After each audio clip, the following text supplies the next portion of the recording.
It's going to be hell on earth. These little incel boys are out of control. They got their MAGA hats on. They are ready. Rape culture is back, baby. I hit a woman for the first time in my life, and I'm having fun. You're sad that people are mean? Well, I'm sorry. The world isn't one big liberal arts college campus. Fuck you. You're all pricks.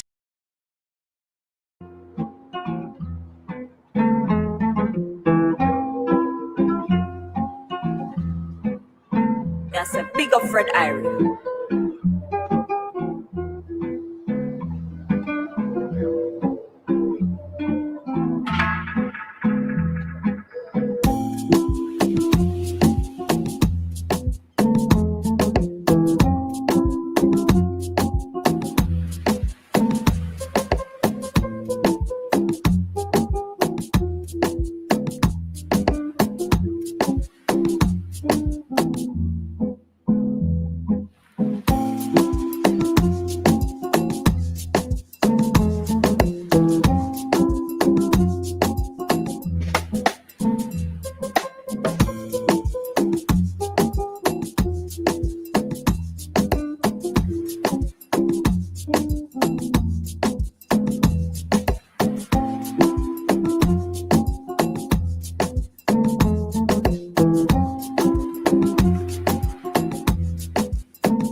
No. The eyes, Chico. They never lie. Kill him already. Bullshit lady. That guy's soft. Look on his face. I say be happy with what you got. You'll be happy. Me, I want what's coming to me. Oh, well, what's coming to you? The world, Chico. And everything in it.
say that's the bad guy.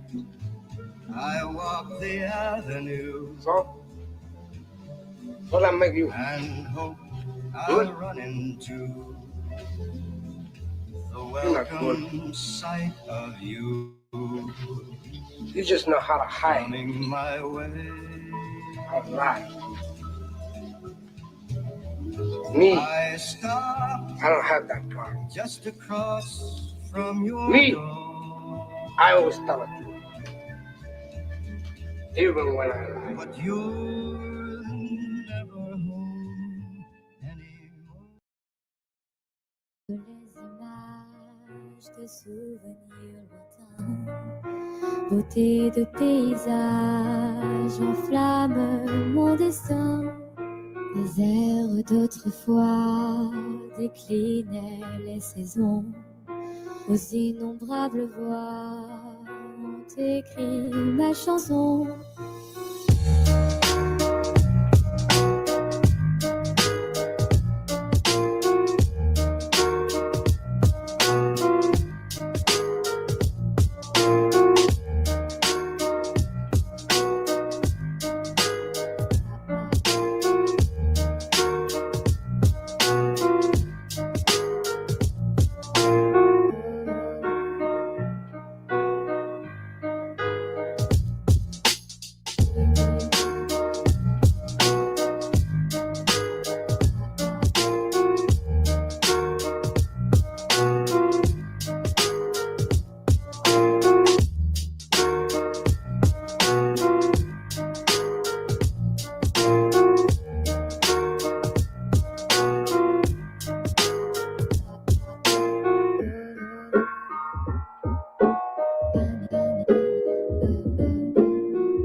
Je grave les images de souvenirs lointains, beauté de paysage enflamme mon destin. Les airs d'autrefois déclinaient les saisons, aux innombrables voix ont écrit ma chanson.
Governor Gretchen Whitmer delivering her 2025 State of the State address tonight, focused on education, job creation, and bipartisanship as she enters her final 2 years in office.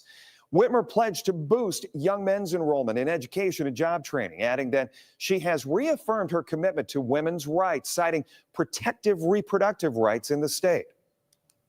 I took an oath of office to serve the people of Michigan, and that means all the people of Michigan. That's my commitment to you, no matter who is in the White House or who is on the other side of the aisle in Lansing. With an interesting thing happened yesterday. I say interesting because it's something that people like Scott Galloway, and yes, I will say myself, have been saying Democratic leaders have had to do for a very long time. It's been a concern for several years. And Scott always talks about it. Again, I talk about it at the show. We've talked about it.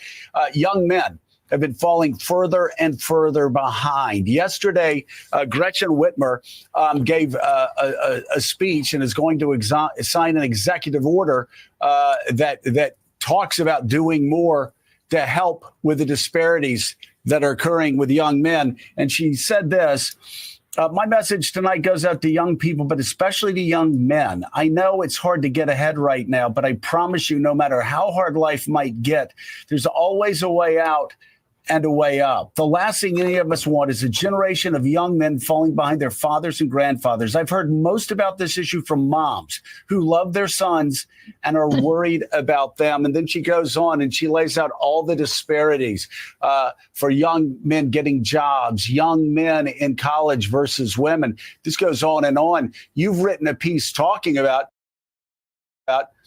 how this is, in fact, just as Scott Galloway and many others predicted, this is a reality that Democrats have ignored for too long, according to young men who, again, broke pretty hard for Donald Trump in this last election. Talk about what you found.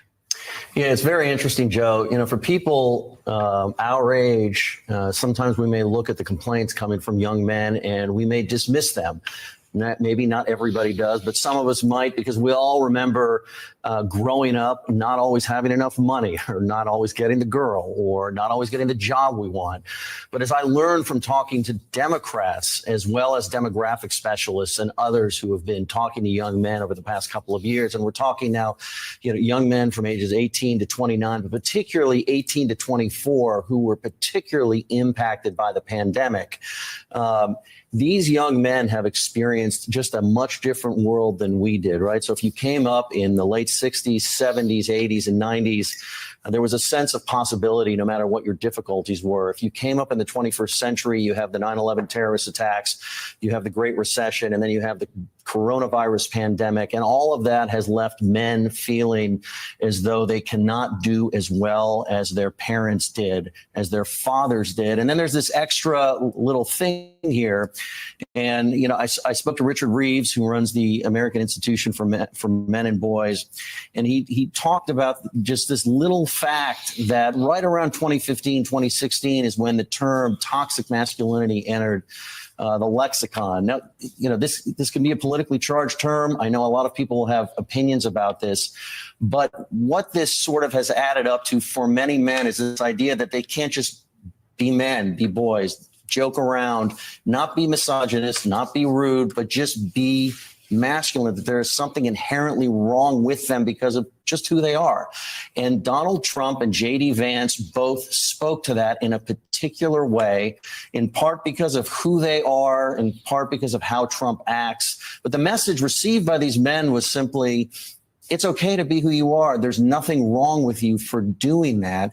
And that is always a huge political winner. And that's why there was such a jump in support for Trump among young men compared to 2020.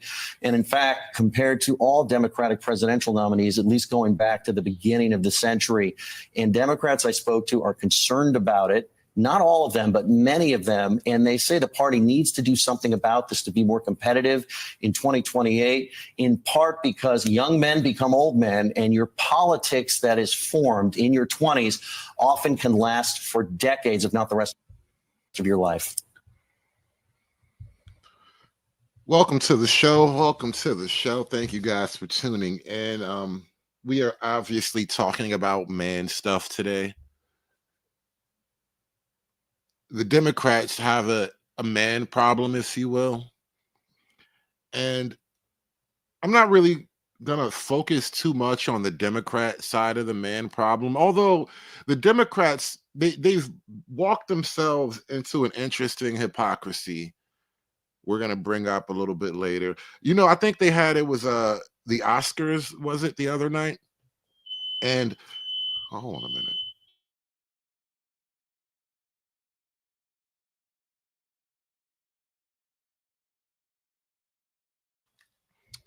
They had the Oscars the other night, and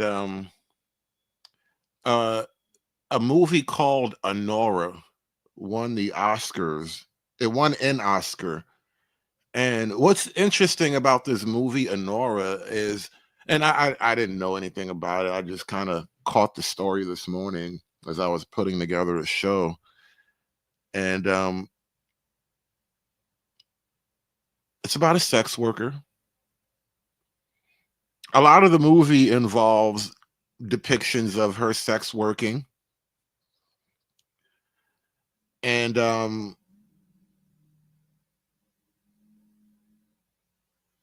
sex workers winning, apparently. And I guess we're going to have to come back to this a little bit later because it's not really the time, but I want to plant a seed of discontent in you guys' mind for the moment. If sex work is real work, then aren't pimps just managers? Eric Adams is still a Democrat-ish, right? You think he's masculine? No, he's buff. Yeah, He's 63 years old. I was going to say Obama. You know, they said right away who's the most. Now, he's slim, but he's athletic. He plays ball. But is he right that Republican, well, first of all, let me just show you the numbers, because actually the numbers maybe do suggest this. For young men under the age of 29, the swing from 2020 to 2024 in Trump's favor is pretty significant. 49 to 48, Trump to Harris. It's almost tied with young men. Trump did very well with young people relative to what he normally does. There's something going on here. No, and I mean, this was why, Joe Rogan was so influential in this campaign. Now, if Illinois just legalized sex work as independent contracting, right? Theoretically, within the within your purview as an independent contractor, you could hire out managerial services, right? Like people hire trainers at the gym all the time. Like people hire other people to give them business advice and to organize their goals and their efforts all the time. And I'm not really trying to, preach the pimping gospel at all, but I am simply raising the hypocrisy, right? Is it not a hypocrisy? It is a hypocrisy of the highest degree, is it not? Rogan has an audience mostly of young men. There was this whole big drama about whether Kamala Harris was going to give an interview to him, wound up not doing it. I think is probably a mistake, although it probably didn't affect the outcome of the election. But I mean, I think, that guy said was pretty dumb, but it is not, it is not true. It is true that Democrats have a problem, especially with young men. I mean, that is a real fact. So to me, that in a way it validates what Clay Travis is talking about, because if you're trying to get young men, you're not going to get them on all policy points and all. No, Joe Rogan knows karate, and sometimes he talk about drugs. That's good enough for me. Pete Hegseth was in Germany this week doing squats with like 220 on the bar outside for no reason. That's what the Democrat. I'm being silly, but and you know what? serious. One of the other points that Clay Travis made, and I think this is true. We saw this in real time when Trump had the assassination attempt in Butler. That image of him raising his fist and saying "fight, fight, fight" was like a shot of testosterone in the arms of a lot of men. Mark Zuckerberg was like, "Oh my God, he's so cool." And like, and now look at where we are politically with some of these very people really turning politically toward Trump. Those numbers that you just read, it's been happening for 10 years. Now, we talk about this a lot over here, but it's pretty obvious that the Democrats are not only suffering a self-inflicted man problem, but I'm going to raise an argument right now. The conservatives aren't necessarily open ears to the issues of men either. As much as the male vote tends to lean right, the right-wing political establishment doesn't really know what to do or really want to actually harness the energy of all these disaffected young men. So there is an issue with men on the right, as much as not as much on the left, but it's an issue on the right. This has been happening slowly but surely over time. I think that pollster in that clip earlier had said 2 out of 6 moderate men voted for Trump. It was the majority of moderate men voted for Trump. Even over 20% of liberal men voted for Trump. There has been what is seen as I don't want to say a war on masculinity, but there has been this trend in the Democratic Party, or it's at least felt that the left is becoming more and more hostile to the things that are typically men. And you've seen John Fetterman talk about this idea of like patronizing, calling them bros, or that ad that looked like a spoof at the end of the race of like real men do this. It's like, have you ever talked to a dude in your life? So in James Carville saying, we need to have less like yappy voices and more men talking. And there are many men in the Democratic Party.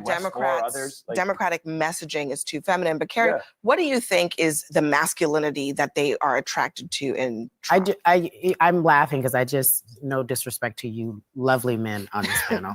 We do have but you men are something.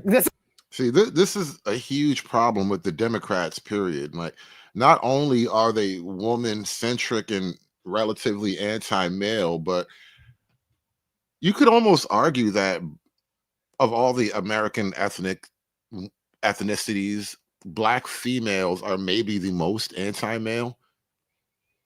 I know there's, an argument for white women, white liberal women perhaps, but I think if you just judge by the results and the numbers, the Democrat Party are being led by the most anti-male segment of voters out there. It's going to be an issue later on. So, you men or something. And I can see the appeal of Donald Trump being a very strong masculine man. And I can see him winning over men, because I do agree the Democratic Party for all intent and purpose felt like a place for the others. And they tried to take on every issue that the Republicans didn't want. If you want to talk about trans, come here. If you want to talk about LGBTQIA, come here. If you want to talk about men and women, in sports, come here. There were all of these things that I felt men wanted to say felt emasculating. It felt like, I'm not with that. I don't believe in that. And I'm going to go over here because they're saying what I'm thinking.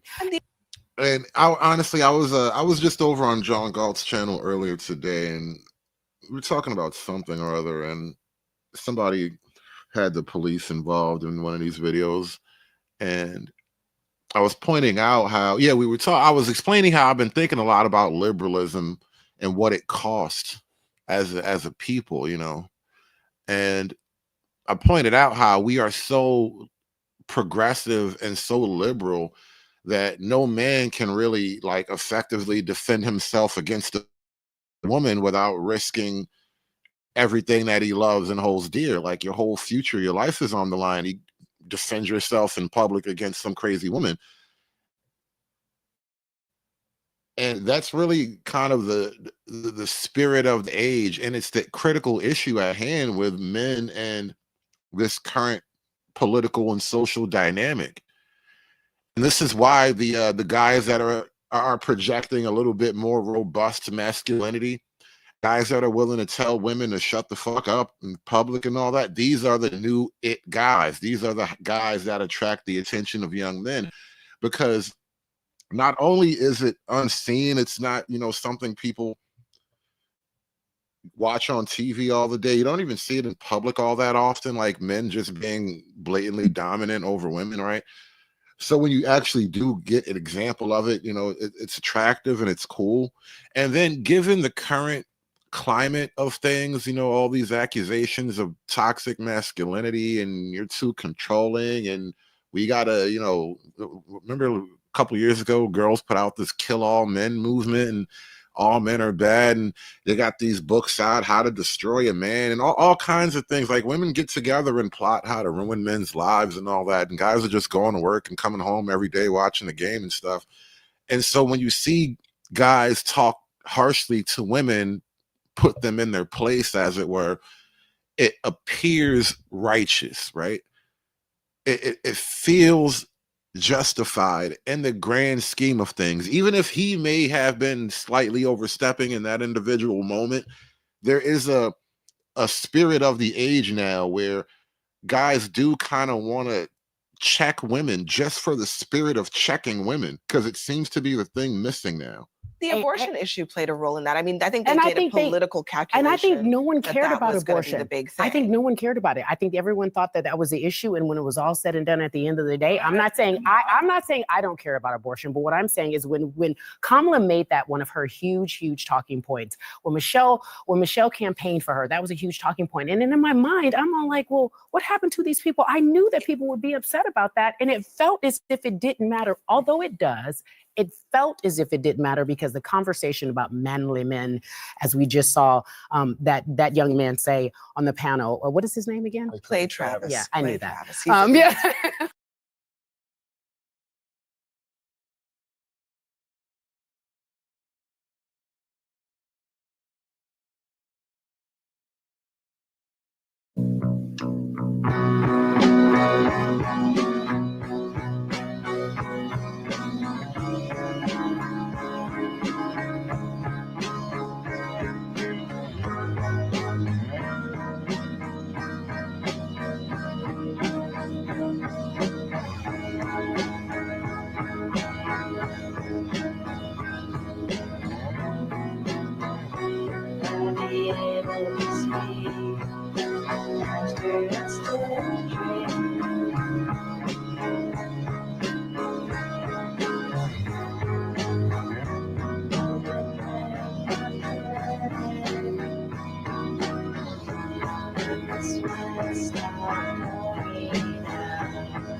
This video seems to go viral every couple of months. It pops up on my timeline for some reason.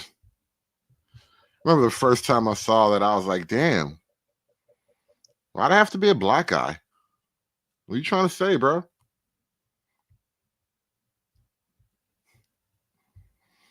But there are definitely some deep issues going on with men right now. And the further along it gets, the more obvious of a political issue it does become. So we got to peek in on this thing every now and then. It's going to be hard for them to get talent because they're so uncool right now.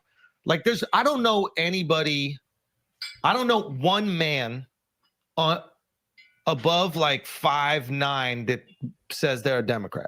There's only one. I honestly like males only males like under 5'9" that identify as a Democrat. They're like, I am a Democrat, like 100%. So, exactly. I'm registered as an independent, and I'm 5'6", 5'7" on a good day. Exactly. But it's a shorter guy thing. I don't know what it is. They just need protection. I don't know if it's a shorter guy thing. Have you met one dude 6'4" with a job who's just like, I'm a Democrat? I would argue it's a gayer guy thing. It's for bottoms. It's for bottoms. Yeah, he might be onto something there. There is definitely like a new search for masculinity, because it seems like the bonds between, you know, present and past have been broken. It's what we would call tradition. And so now that tradition is broken, there is like this search for, you know, what it is to be masculine and what you should do with that masculinity. And this is why, you know, it's starting to shape up in obvious ways. Like the less masculine guys are just leaning Democrat. Democrats are it's for bottoms. It is more of a bottom thing. Imagine you're on a date and the guy on a date is like, I'm a Democrat. I just love, like, I want to chop off everybody's and just put them in my mouth, or whatever Democratic rhetoric is. What else? Democratic Party is for 5'8" and under men. Oh man. And then it's for women like over 280. That sounds right, though. For short men and big women. Yeah, the Democrats are the party of frail guys and huge women. And you wouldn't think frail guys and huge women made it like a pair, but they do. You see them in public all the time, especially, in Black America. You see the skinny guy and the big fat bitch all the time. It's really a dating archetype in Black America.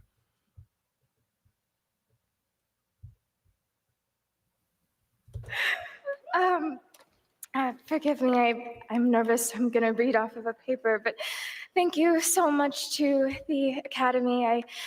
I grew up in Los Angeles, but Hollywood always felt so far away from me. So to be here, standing in this room today is really incredible. Is that a hickey? Is that a hickey? Maybe it's a birthmark, but this hooker got a hickey at the Oscars. I don't know this woman's name, but this is the lady from the film Honora, seen here on your screen right now. This is a still from the movie. She plays a young woman who grows up as a young sex worker. So, imagine that. And like all young sex workers, all she wants to do is meet a rich guy who loves her for her and fall in love and run away and be happy ever after, right? Simple. And then she meets this guy, I guess, and he's kind of like the young rich guy of her dreams. And then they have sex worker, rich guy escapades, and she won an Oscar. Thank you, Neon, Film Nation, Universal. Thank you to my... It's kind of like Pretty Woman all over again, but worse. Incredible family. To this day, I haven't seen Julia Roberts' tits, and I feel robbed somehow. I really do. I feel like back in the day, those were America's tits, and we never got to see them. But this little thought, she put her tits on TV, and now she's getting an Oscar. I mean, come on. What's a girl got to do? Mom and my dad and my sister and my little brother and my twin brother, Miles, thank you for being my best friend. Not that you have a choice. Thank you, Sean Baker, Sammy Kwan, Alex Coco, Drew Daniels, Yura, Mark, Vache, Karin. Thank you, Ann Woodward, Rachel Arlick. The whole team winning behind the hoes winning. Because hoes don't just win on their own. It takes a team. It takes a village. Nikki Fioravante, Rich, Dean, Dan, Don, Fareed Ward. Thank you, Brighton Beach, for lending us your beautiful backdrop and incredible community.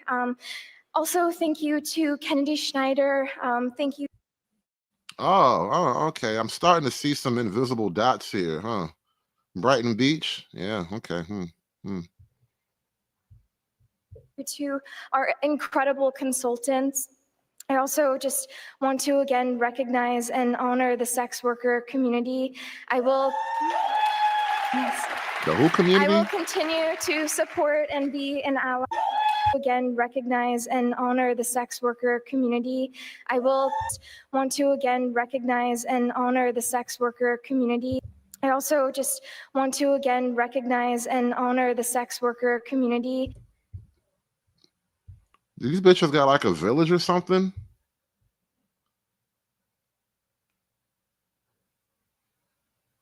They got their own neighborhood now? What is a sex worker community? Is it like a bunch of tiny homes and shit? What is this? I will. Where is this? Honestly, should be the question, right? Yes. I will continue to support and be an ally.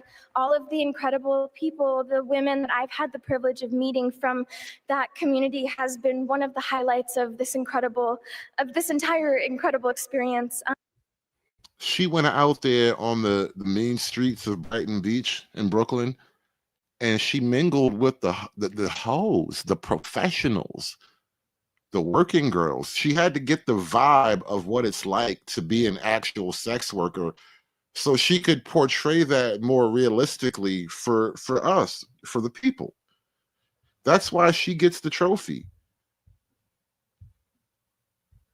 Ain't none of you niggas got a trophy because you can't hoe it up on screen the way she can. You're losers. I also just want to recognize the thoughtful, intelligent, beautiful, breathtaking work of my fellow nominees. I'm honored to be recognized alongside all of you. This is a dream come true. I'm probably going to wake up tomorrow. Yes, yes. Now, we're back to the question, if sex work is real work, and I'm willing to believe it is. You know, I'm a progressive guy. We're all modern liberals, right? If sex work is real work, then the pimps are just managers. They are just a management class, right? Every industry has its management class, and some women are actually pimps too. You know what I mean? It's not necessarily a gender thing. So I'm just like, why the hate? Why the hate? If sex work is real work, why a nigga can't get a little bit of money? Everybody must eat. Everybody must eat. Everybody must eat. Everybody must eat. Yes.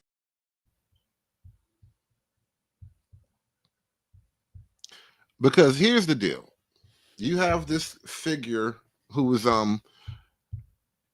widely hated on the left, but also loved and hated on the right, which is an interesting problem. You know, you're one chunk of the right appears to be severely at odds with another chunk of the right, and a lot of these disagreements can be summed up into this one lightning rod figure right here. He does kind of embody a lot of the issues that are cutting down the middle of the right wing, the conservative movement. And I'm just curious, you know, why the hate? Now, I'm not going to accuse the right of having, you know, the liberal hypocrisy that I was just talking about. But I think the issue for the right is that you're going to have to figure out a way to contend with why the young men are attracted to an Andrew Tate figure. Because it's obvious that the left are hypocrites, but the fuck is your problem? Realize, everything was a trick. Everything was a lie. But why not be a coward? I mean, it's just a lot easier, right? Well, it used to be. This is the thing that's interesting. I would actually argue in the 1950s and 60s, if you were to agree with every single narrative and obey every single law and do exactly what you were supposed to do and pay your taxes, etc., you'd at least get a wife who respected you. You'd at least have children who could go to school without being indoctrinated to a degree. Yeah. You could have a nice house. You could have a pickup truck. You could have a pretty good life if you just followed the rules. Yes. I don't think that's true anymore. I think that if you are a man, especially, and this is what I talk about masculine issues. If you're a man who is born and you decide to do exactly as you're told, you're going to end up depressed, in debt, working a job that you hate, with a wife who doesn't respect you, with kids who don't listen to you, in a house you don't own, until she leaves you. It is almost an existential issue. You know, which path in life would you take? Because here's the issue. The problem, it's almost a spiritual problem, because the church, as an institution of tradition, the church in a lot of ways does not represent tradition anymore. And so earlier when I spoke about our connections, our bonds to the past being broken, and that's what tradition basically is, you can see that almost viscerally when you look at the American churches in totality, right? The Black church, there's no tradition left in the Black church. Get it again. Okay, I'm going to say it again. I come in the name of Jesus. Repeat it after me, bitch. I come in the name of Jesus by the power of the Holy Spirit. Like, until I'd come across Doc Thunder, I had no idea that Black people could be Orthodox Christian. At that time, I was kind of new to the concept of Orthodox Christianity, but I knew that Black Baptist shit was kind of gay and not really Christian as I wanted it to be. And so, which way do you go, right? Because, you know, you be a good Baptist, you know, you end up in church next to a gay couple and your wife is sleeping with the pastor. Or maybe you follow the Andrew Tate route and, you know, you make a lot of money, you get really diesel and buff, get a couple of different women pregnant. They all follow you around like puppy dogs. And I drive away in my Bugatti or whatever he's doing right now. Which way, Western man? And then you contemplate suicide a while, and maybe you might find some purpose towards the end, enough to survive and pay your taxes, and then you're gone. I don't think a man who just follows the programming is going to find any happiness, but they don't care. Why would they? They have no interest in masculine happiness. This is another thing that's very interesting. They talk about men's mental health all the time, especially in the UK. I'm not sure about America, but in the UK, they have this big drive for men's mental health, saying that men commit more suicides. Men A lot more.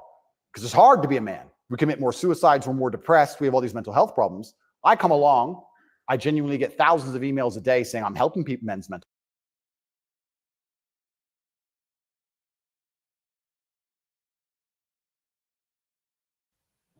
And who really does have a more effective model for men's mental health? That's really where we're getting right now. That's exactly kind of what's at stake here. And you know what? I just made a production error. Because believe it or not, I do kind of have a theme and a order to this chaotic bullshit I be doing.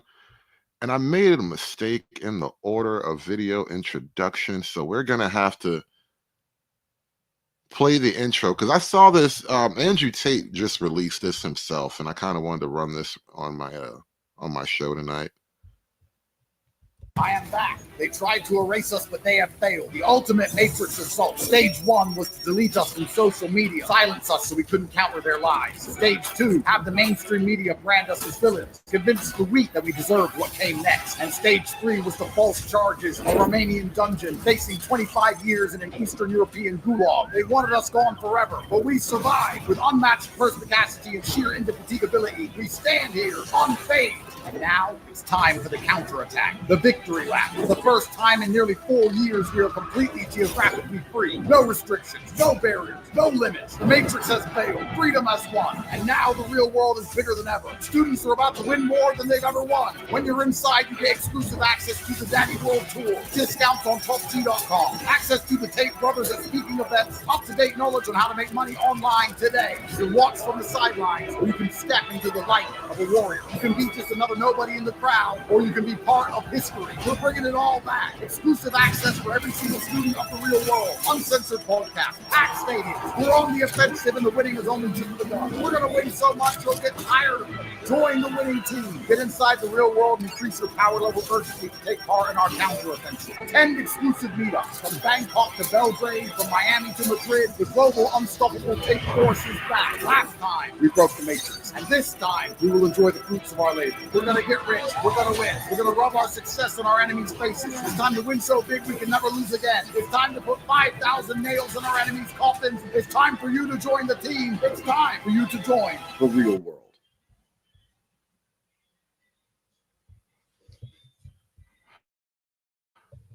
Some of you guys might be in the middle of an epileptic seizure right now. I know that was a bit much.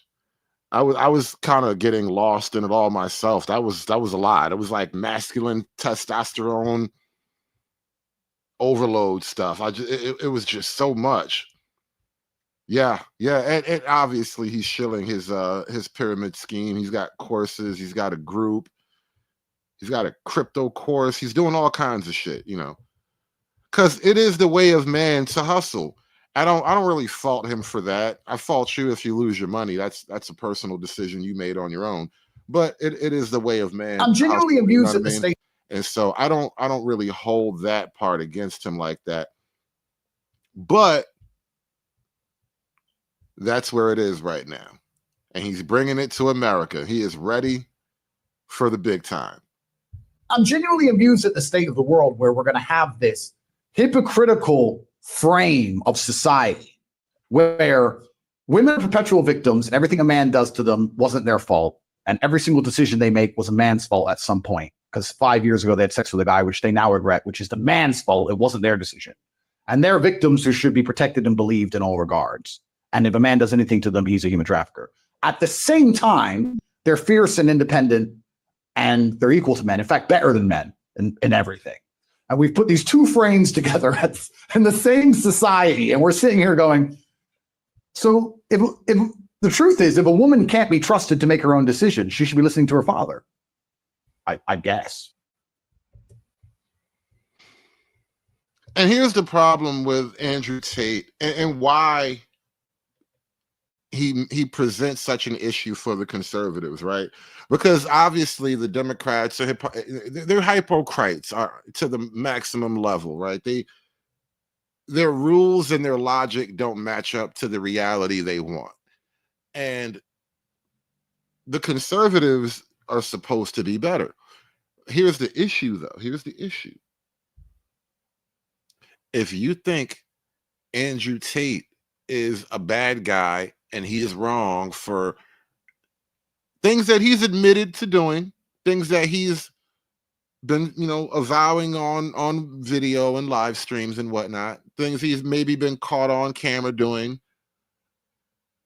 If you think he's wrong, then you have to correct for female behavior and female choice. If you are unwilling to make any correct for female behavior and female choice, then he's not wrong. He's absolutely right, because you are willing to let these women be free. And this is what freedom entails. They are bad people. There are wolves in the forest. There are thieves on the road. 5 years ago, they had sex with a guy, which they now regret, which is the man's fault. It wasn't their decision. And they're victims who should be protected and believed in all regards. And if a man does anything to them, he's a human trafficker. At the same time, they're fierce and independent, and they're equal to men. In fact, better than men in everything. And we've put these two frames together in the same society. And we're sitting here going, so if the truth is, if a woman can't be trusted to make her own decisions, she should be listening to her father. I guess. But they're saying, no, women don't listen to their fathers. They're independent. They can do what they want. Okay, well, she's independent. She can do what she wants. She decided to become a star like Mia Khalifa did. And then when she regrets doing porn, she starts doing videos saying, my manager tricked me. That's the conservatives, recently, Big Conservative Inc., they were celebrating this girl named Nala, an ex OnlyFans girl. She's given her life to the Lord now, apparently. And because she's now a good Christian, all her sins have been forgiven. And she's a darling in the Big Conservative Inc. movement now. Michael Knowles, all those guys over there at the Daily Wire, they're, so happy to have her join the movement. And they're so scornful of an Andrew Tate. But he's retired from pimping just like she's retired from hoeing. How can a woman who retires from hoeing be given glory and grace, but a man who retires from pimping is forever scorned? I don't understand the hypocrisy. And that is a little bit of the conservative hypocrisy, right? Why is Nala welcome? Why is Nala given a place to speak? Why? Because she reads the Bible? Because she quotes the scripture now? I don't know if that's enough. That's what happened. If your manager could convince you to do porn, wasn't she making hundreds of millions on OnlyFans as well? Oh yeah, she's making hundreds of So did he trick her into that? Of course he did. Yeah. So if your manager can trick you into having sex with 300 men for hundreds of millions of dollars over a period of 6 years, oops, then perhaps you should do as your dad says. But at the same time, you think you're too smart to listen to your father. Which one is it? Like, the society needs to make its mind up. The whole Yeah. Society needs to have a tough conversation about the roles of men and women. Because, you know, one of the fascinating things I keep pointing out with this Doge hunt in the government, where they're trying to find all the waste, fraud, and abuse, it's mostly spent on women. I mean, if it's not outright just stolen, what you find when they fire entire departments of people, just like 70–80% women. So a lot of our government waste is literally wasted on women. And so if the government is no longer going to waste its money on women, as it should stop doing that, right? Then we have to have a tough conversation about, well, what do we do with women if we're not going to let the government just give them money and lie to them about their awesomeness and artificially boost their power level, right? What are we supposed to do with women? Yeah, we have to have difficult conversations, because, you know, they can always get holed out, but you don't want that now, do you? Of course he did. Yeah. So if your manager can trick you into having sex with 300 men for hundreds of millions of dollars over a period of 6 years, oops, then perhaps you should do as your dad says. But at the same time, you think you're too smart to listen to your father. Which one is it? Like, the society needs to make its mind up. The whole thing is a joke. And all of it is done on purpose. And it's all done on purpose to deliberately attack masculinity. It's not safe to be a man anymore. It is dangerous for the conservative movement to have a huge lightning rod figure, someone that attracts conservative minds, young conservative minds, malleable, impressionable young men, right? It's dangerous for the conservative movement to have within its ranks a guy who says it's not really safe to be a man anymore. Attack masculinity. It's not safe to be a man anymore. Because young men turn to the conservative movement because it is supposed to be safe to be a man. And you find that there's a longhouse on the left, there's nowhere to go. But on the right, there's no country for young men.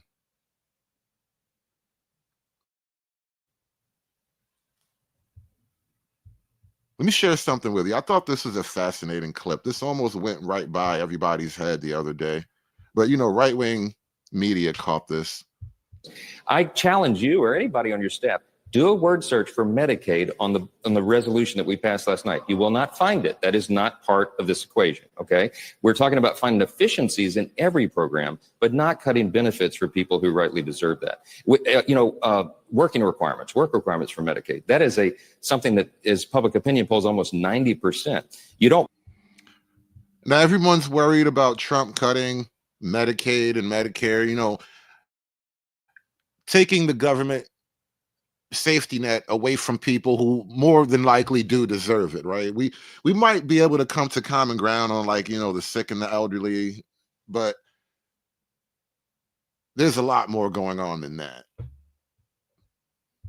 Want able-bodied workers on a program that is intended, for example, for single mothers with 2 small children who's just trying to make it. That's what Medicaid is for, not for 29-year-old males sitting on their couches playing video games. We're going to find those guys and we're going to send them back to work. Right. Single women with children who get to, you know, stay home and essentially be a housewife to Uncle Sam. That's all paid for by the young men that you're going to force off the couch and go to get a job. That's not going to work, bro. That is slavery with more steps and less honesty. But that's the ultimate plan. And this is your conservative Republican House Speaker saying flat out, the government's money is for thoughts and their children. We can give a damn how these thoughts look at you. I know the thoughts don't give a shit about you, but we need your money. We need your labor. Your labor translates into money, and we need your money too. We need your labor and your money because they need WIC and welfare and binkies and Takis and juice boxes and shit. Lil Daquan needs a PlayStation 5.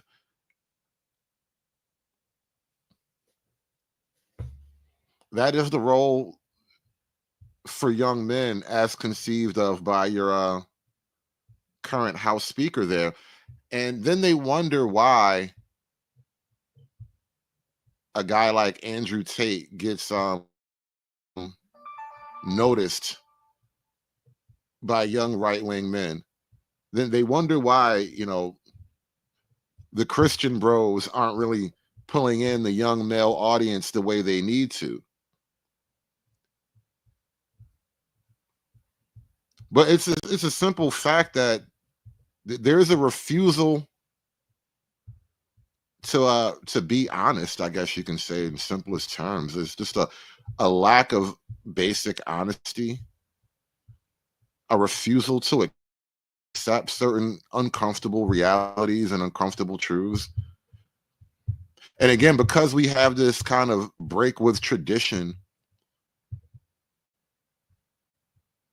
we don't really have an automatic go-to, because that was the purpose of tradition, is to kind of lock us into a certain frame. It's like training, you know, muscle memory. You just do it without necessarily even understanding why it gets done. And as it turns out, we've forgotten why it was needed in the first place. And which, again, that's the purpose of tradition. But without that, now it's like we have to kind of rediscover the basic principles and then make do with that versus, you know, where we are in the real world right now. And that's why a guy like Tate is a lot more appealing to your young right-wing audience than pretty much all the other guys on the left right now. I mean on the right now. I mean, and it's not just Andrew Tate alone, because you got like your Fresh and Fits, you know, your Myron and whatnot. You got what's his face? You know, the kid nobody is allowed to say his name. Fuentes, you know, that and Fuentes doesn't even represent like hardcore masculinity in the way that Tate kind of tries to embody. But there is this issue that there's something young men want to hear. There are things that young men want to talk about. They want to have conversations that the based right is unwilling to have, right? You guys are based and red pilled. But the minute I start talking about the shit these girls are doing, you guys get all nervous. You start looking at your wives for approval and stuff. His, you know, Loverboy method or some of the things that he was using to get girls involved. What is the Loverboy method? Let's unpack the Loverboy method. It's what? It's using persuasive lines to get a girl to fall in love with you. Is that the Loverboy method? If that's the Loverboy method, 90% of men who are 18 years old, 20 years old, who have no clue how to get a girl would love to learn that language. Lifestyle-wise, the way he makes money, I think there's a lot of different ways to make money. You know, some you agree with, some you don't agree with. In his environment where he is, that is not an abnormal way of making money. It's not the traditional way of making money, but there's many camera, you know. What's tradition now, though? That's kind of the point. Like, don't shame me because you long for tradition. Tradition is dead. He didn't kill it. It's not, he has nothing to do with dead tradition. That's a you problem.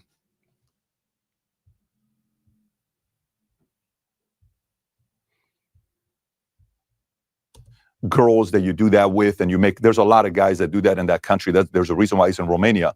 And then the last thing I would add to you is the first time I interviewed with him, when the interview was done, I walked away, and when we went back to the hotel, I met him and I met Tristan. I went back to the hotel and I said, I think I even asked him on the first question, I said, I think someone in the Muslim faith is influencing you. Because the language he's talking about the language that I remember living in. Now, I think Andrew Tate is a practicing Muslim, whatever that means for him. You know, there's levels to this faith thing, but he's a Muslim. That's not really a secret. But I don't think it's really fair, nor is it accurate to blame all of his views, whether it's political or romantic or whatever.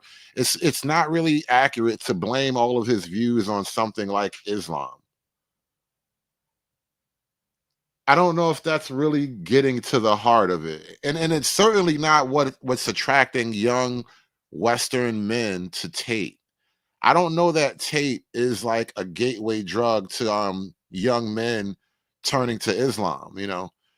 Not in America anyway. We all got other reasons for guys going to Islam, and even in Europe, you know, guys. I was listening to Professor Dutton, the Jolly Heretic, today, talking about why it seems like so many gingers convert to Islam, and I didn't catch all of it, but I think he summed it up to estrogen, because red hair tends to be more prevalent in the females.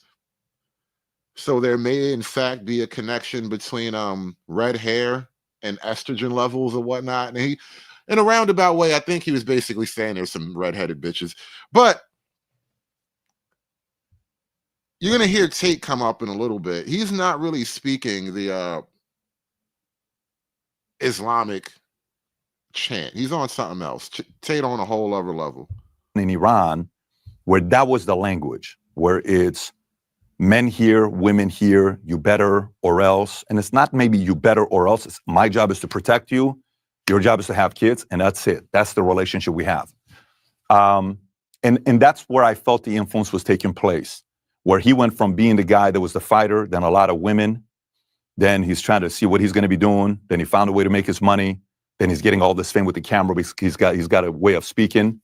And then he's like, okay, there's a lot of chaos going on in my life. I better settle down. I no longer want to play like I did at 25 or 30. I got to get my act together. I want to have this. I want to have that. And he kind of tried to figure out a way to settle down by converting to Islam and Muslim. But I felt like someone was in his ear from that faith. If Nala can put down the OnlyFans and convert to her religion of choice, why can't Tate put down his only hoes and convert to a religion of choice? I mean, I guess he went from hoes to something like wives. I don't know what that is he's got going on. I'm not going to even try to imagine. But I'm just saying, if she can stop hoeing, why can't he stop pimping and you be willing to hear him out? And you know, just for the sake of, you know, both siding the argument, let's show some of Tate in not the best light, right? Let's just be more fair about this, right? And I became a multi-millionaire.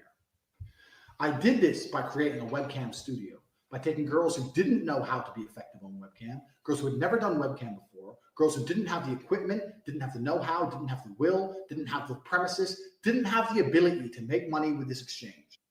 I created a system that allowed me to convince girls to do this, allowed me to retain 100% control of their income, allowed me to make sure they were effective, because it's a super competitive industry. Don't think this is easy money. You're just going to put a girl on the camera and they're going to get rich straight away. No, it's very competitive and it's very difficult. Why is he really all that different from any other guy doing a what do you guys call these kinds of things? It's like a marketing scheme. It's almost a pyramid scheme.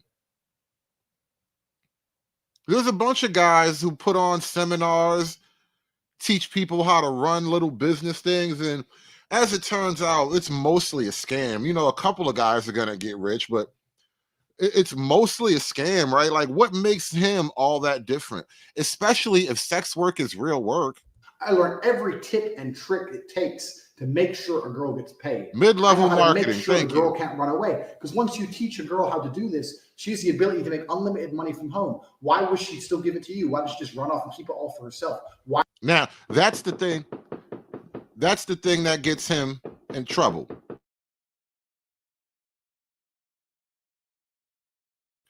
That's the thing right there that gets him in trouble. That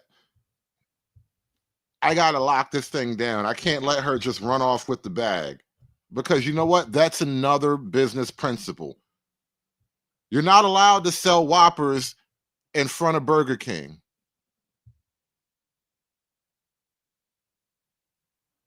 You're just not.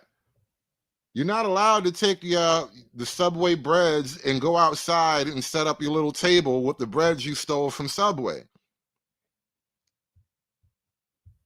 I know how to make sure the girl can't run away. Because once you teach a girl how to do this, she has the ability to make unlimited money from home. Why would she still give it to you? Why does she just run off and keep it all for herself? Why are you getting your percentage? I learned how to do everything to take a nobody and make her a somebody. I learned how to take a nothing, turn her into a cash cow. And betas from all across the world would be sending money into my bank account. This is what webcamming is.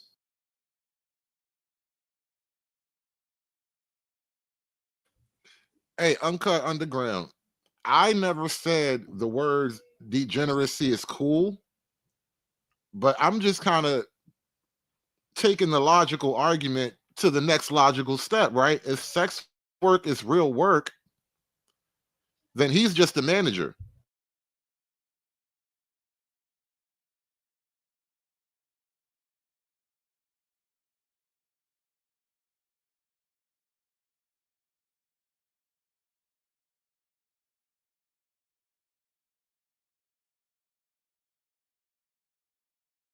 Just trying to keep it like, logical, trying to keep the argument clean here. How bad could he be if sex work is real work, right?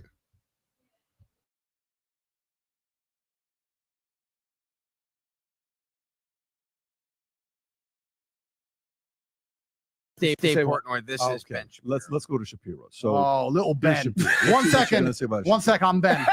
Let me lower my chair. Let me lower my chair down.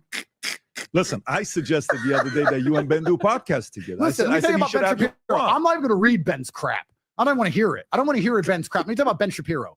Ben Shapiro, the only OnlyFans donates to AIPAC, which pays Ben. So when he complains about anything to do with me helping girls optimize webcam profiles 12 years ago is absolutely hypocritical. He's taking money from OnlyFans today. He's taking money from OnlyFans as it Ben stands. does OnlyFans videos? Ben,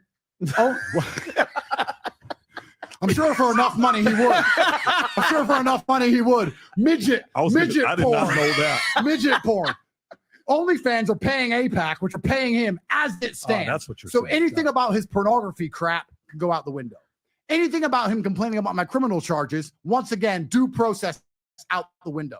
I like to think after what they just did to Trump. By the way, remember, Trump is convicted and he's president and nobody believes it. I'm not even convicted. And Trump was convicted in an American court, New York. Okay, you can barely call it American, but it's better than Romania. And I'm not even convicted. So he's our president we all respect and look up to. But me with a lower barrier, who's been lower down the chain, they're going to pretend they're offended by for some reason. So what Ben does is say, Andrew's a criminal and Andrew did pornography, even though he takes money from porn and I'm not convicted. And he only does this because he's extremely small and I'm extremely big, which is that's why he's upset. He's small and upset, and he's just going to have to sit over there and be small and upset.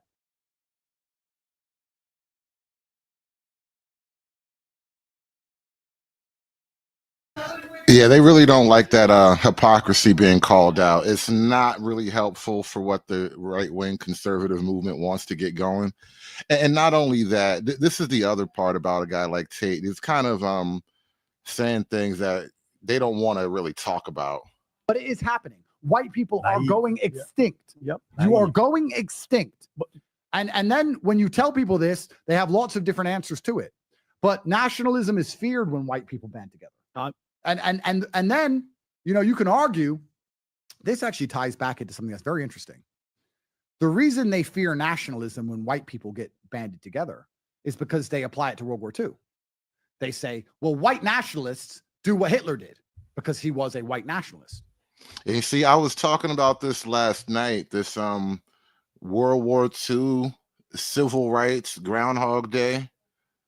Like ever since then, we have to forever remember, the mean guy from Germany and Dr. Martin Luther King. We have to always keep their memories alive, no matter what. In all things, we must always remember that day, those guys.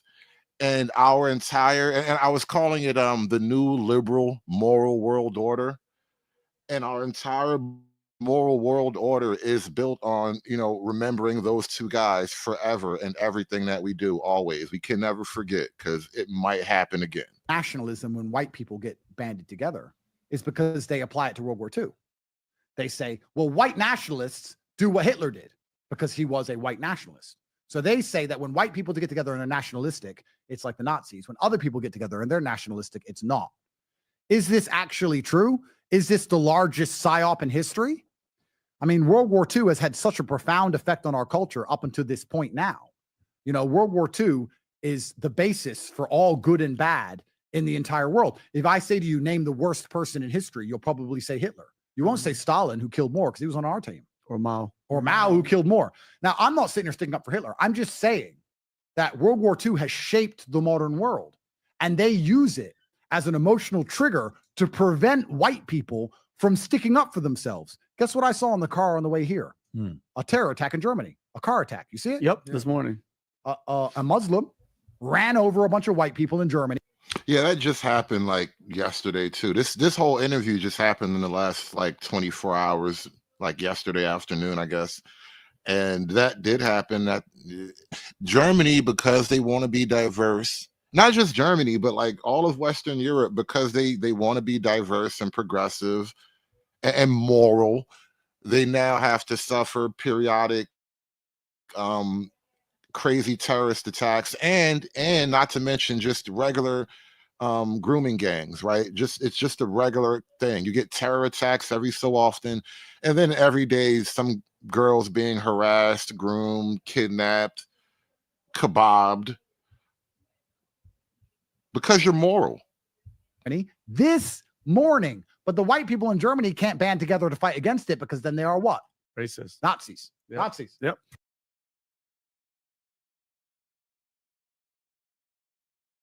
That you're moral now. You're progressive, you're liberal, and you're moral, and therefore you can't have things anymore. You don't deserve things now because you're moral and progressive. I'm one of the champions of this, even though the hardcore racists on Twitter hate me because they call me mulatto and mixed race and all these things. I don't care. I'm going to champion for it anyway. Only white. And it's the irony. He is a mulatto. His dad's black. I guess his dad was so white adjacent. He had to spit out a mulatto. People are not allowed to love themselves, love their race, and love their countries. Everyone else is. White people are the only ones who could do it. If anyone else flies a flag or says we're from wherever, or we're this color, or we're this religion, we want it, it's fine. When white people do it, it's instantly demonized. White people are the only people who are expected to give up their lands. And it's actually quite, and I say this as a half white man, half black man, it's very obvious. It's very obvious for me to see. And the European countries, what's like, you could argue that America was founded multiracially. You could argue that. But the British people are a type of people. They're an ethnicity. They're a type of people from one place and one part of the earth. And once they lose it, they have nowhere else. And I actually don't even argue that it was founded multiracially. I go full hog. It was founded by white people. Black folk was here, but I don't know if we can claim founding. To go. That's all they have. And they're being replaced in real time. And their leader, Keir Starmer, is letting it happen. And if you talk about it, you go to jail. All of this is happening right now. And unless the men do something and replace him with somebody who cares, they're going to be replaced. That's the bottom line of it. I can then argue, I can move on to the point that, we all get what we deserve in this life and that the strong destroy the weak. We could argue that point. I could sit here and say, well, white people, if you get replaced, you deserve it because you didn't do anything about it. I could make that argument, but that doesn't mean it's not happening. White people are being replaced in their host nations. That's obvious for me to see. I don't think anyone can argue against that point. People try. But people say, and I've been kind of making this argument lately about morality and strength. Might versus right. Does might in fact make right? And in a very crude way, might does make right. I mean, we can appeal to higher moral arguments and appeal to everyone's better nature and all that. But if you don't have the strength to actually defend and project your morality, then your morality will eventually die. And how right can you be when you're dead? on a scale of 1 to 10, like how right can you be when you're dead? And that is the issue that's kind of facing like the Western world, right? Should we be so moral that we'll just die? You know, at least we weren't racist. So a fair argument, though. No, it's a very fair argument, but that upsets people. People, or they deny it's happening, but it is happening. White people are going extinct. Yep. You are going extinct. And then when you tell people this, they have lots of different answers to it. But nationalism is feared when white people band together. And then, you know, you can argue, this actually ties back into something that's very interesting. The reason they fear nationalism when white people get banded together is because they apply it to World War II. They say, well, white nationalists do what Hitler did. And you know what I want to do right now? I'm going to drop the link. I want to open up this conversation, but we're not going to leave YouTube, but I want to get some numbers on this backup channel. So we're going to drop the link and we're going to move the panel to the backup channel, This Week in Oppression. And we can have the argument. Everybody keep your hats on. We're still on YouTube. Don't get to talking crazy or nothing. But I do want to have a panel about these concepts here. Because he was a white nationalist. So they say that when white people get together and are nationalistic, it's like the Nazis. When other people get together and they're nationalistic, it's not. Is this actually true? Is this the largest psyop in history? I mean, World War II has had such a profound effect on our culture up until this point now. You know, World War II is the basis for all good and bad in the entire world. Remember what I was saying earlier, it's World War II Groundhog Day forever.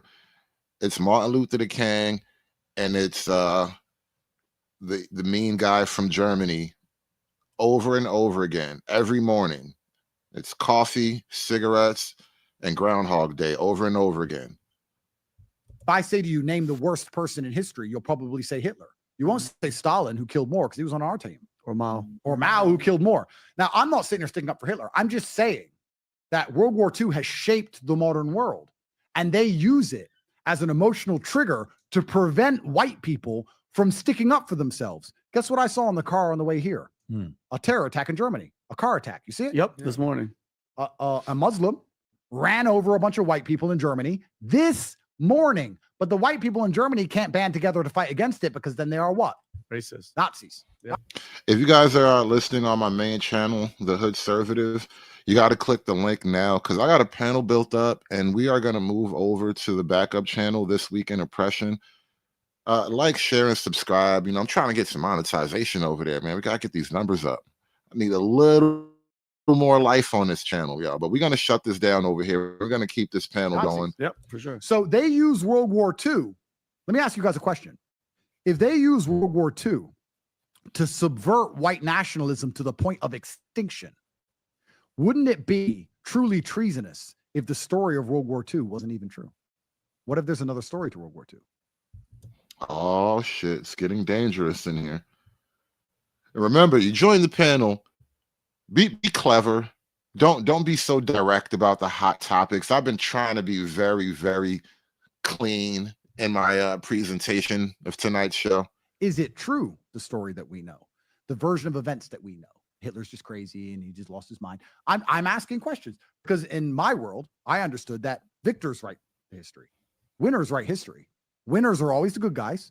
Loser was always the bad guy. Loser had no point of view at all. The winner had all the right thing and they were doing all the right things. So I'm just asking you, if this war is what's shaping the modern world and it is bringing on the ideology which is going to lead to the extinction of the white race, isn't it important we find out if the story we're told is even true? But let me apply this to modern time. We're going to take a pause right there. We're going to bring the panel up in just a moment. There's a little bit more to that clip, but we're going to take a pause to get resituated.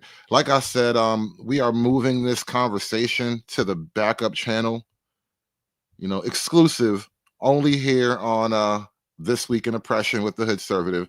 We're moving this conversation over, boys. So I'm going to take a minute to get our heads together and we'll be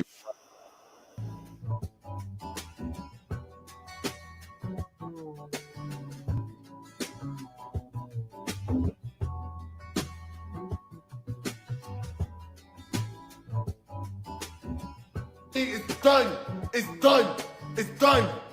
It's done. It's done. It's done.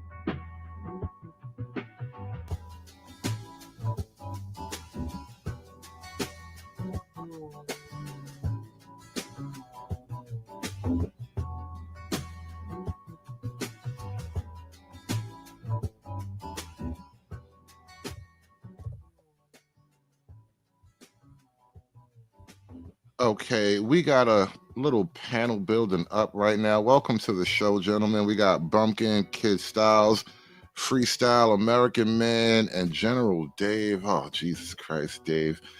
I feel it already. You I'm ain't even still at said work, nothing. man. I I'm know. I'm You ain't still even at say work. shit. I'm still at work, so I ain't gonna be saying much. You know, All right, I'm a working man. You know what I'm saying? Even though I work from home. You didn't even say shit. I want to kill you already. I know that's the me thing, though. That's not you. That's me. I'm gonna get that in check. Welcome to the panel, everybody. Though, Andrew Tate was in the middle of his rant about white people and white America. Yo, Hood, can you hear me? I can't hear you. I want to let the What's rest the of other channel? It's called This Week in Oppression. I What was the fuck is dropping the other link. channel? Yeah, I was dropping the link in the chat all that time, bro. It's there. I'm there. Trust me.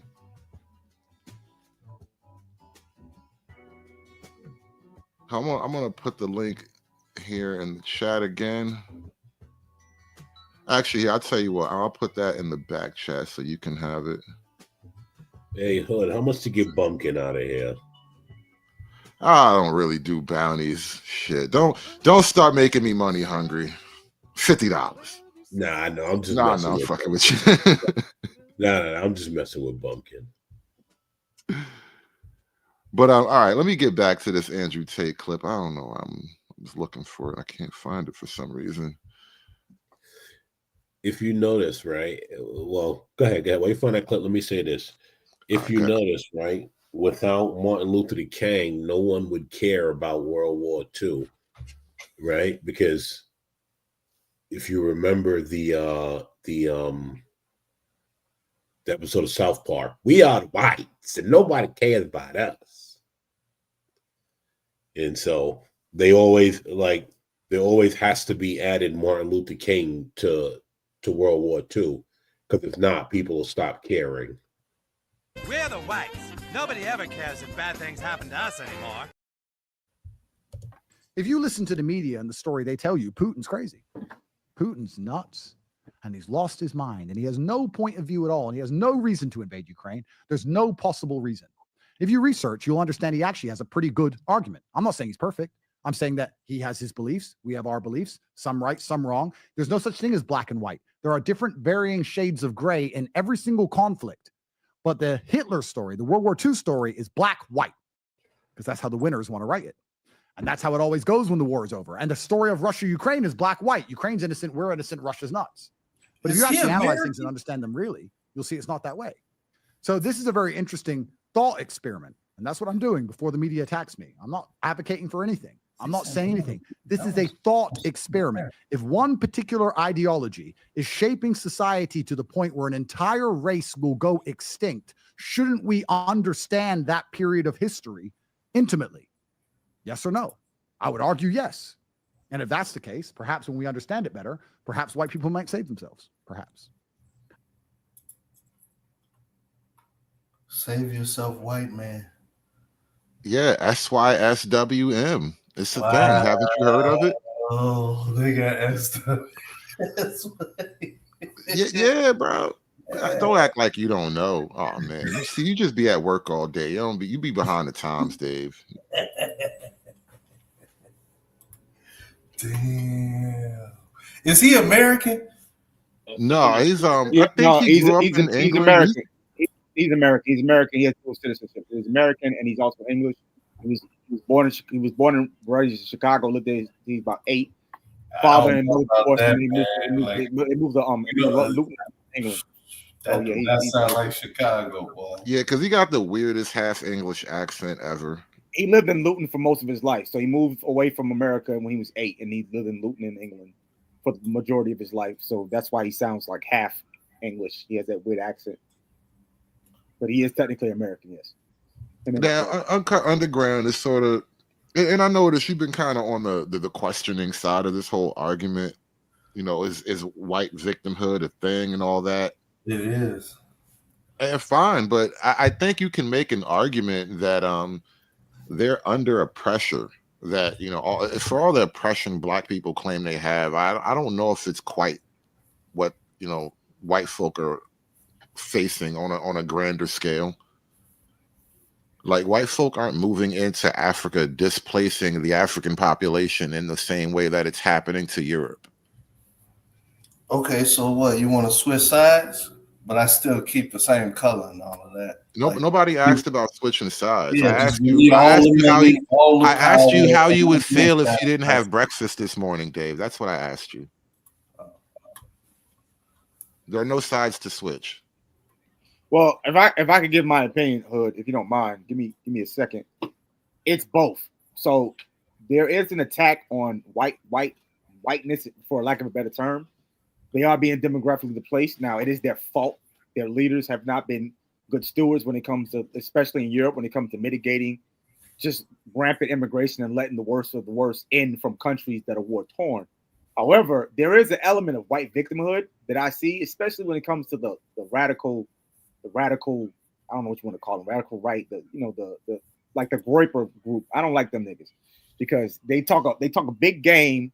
When it's all said and done, they'll come to Tommy Sotomayor and beg him to be their leader and help them fight them boys, but they won't even show their face. I've had conversations in these very spaces on your channel with dudes who get mad at Jordan Peterson for not talking about certain topics, but they won't even show their face. So it's a little bit of both. There is an existential crisis facing them, but some of it is they're just mad that they can't play the race politics games like everybody else can now.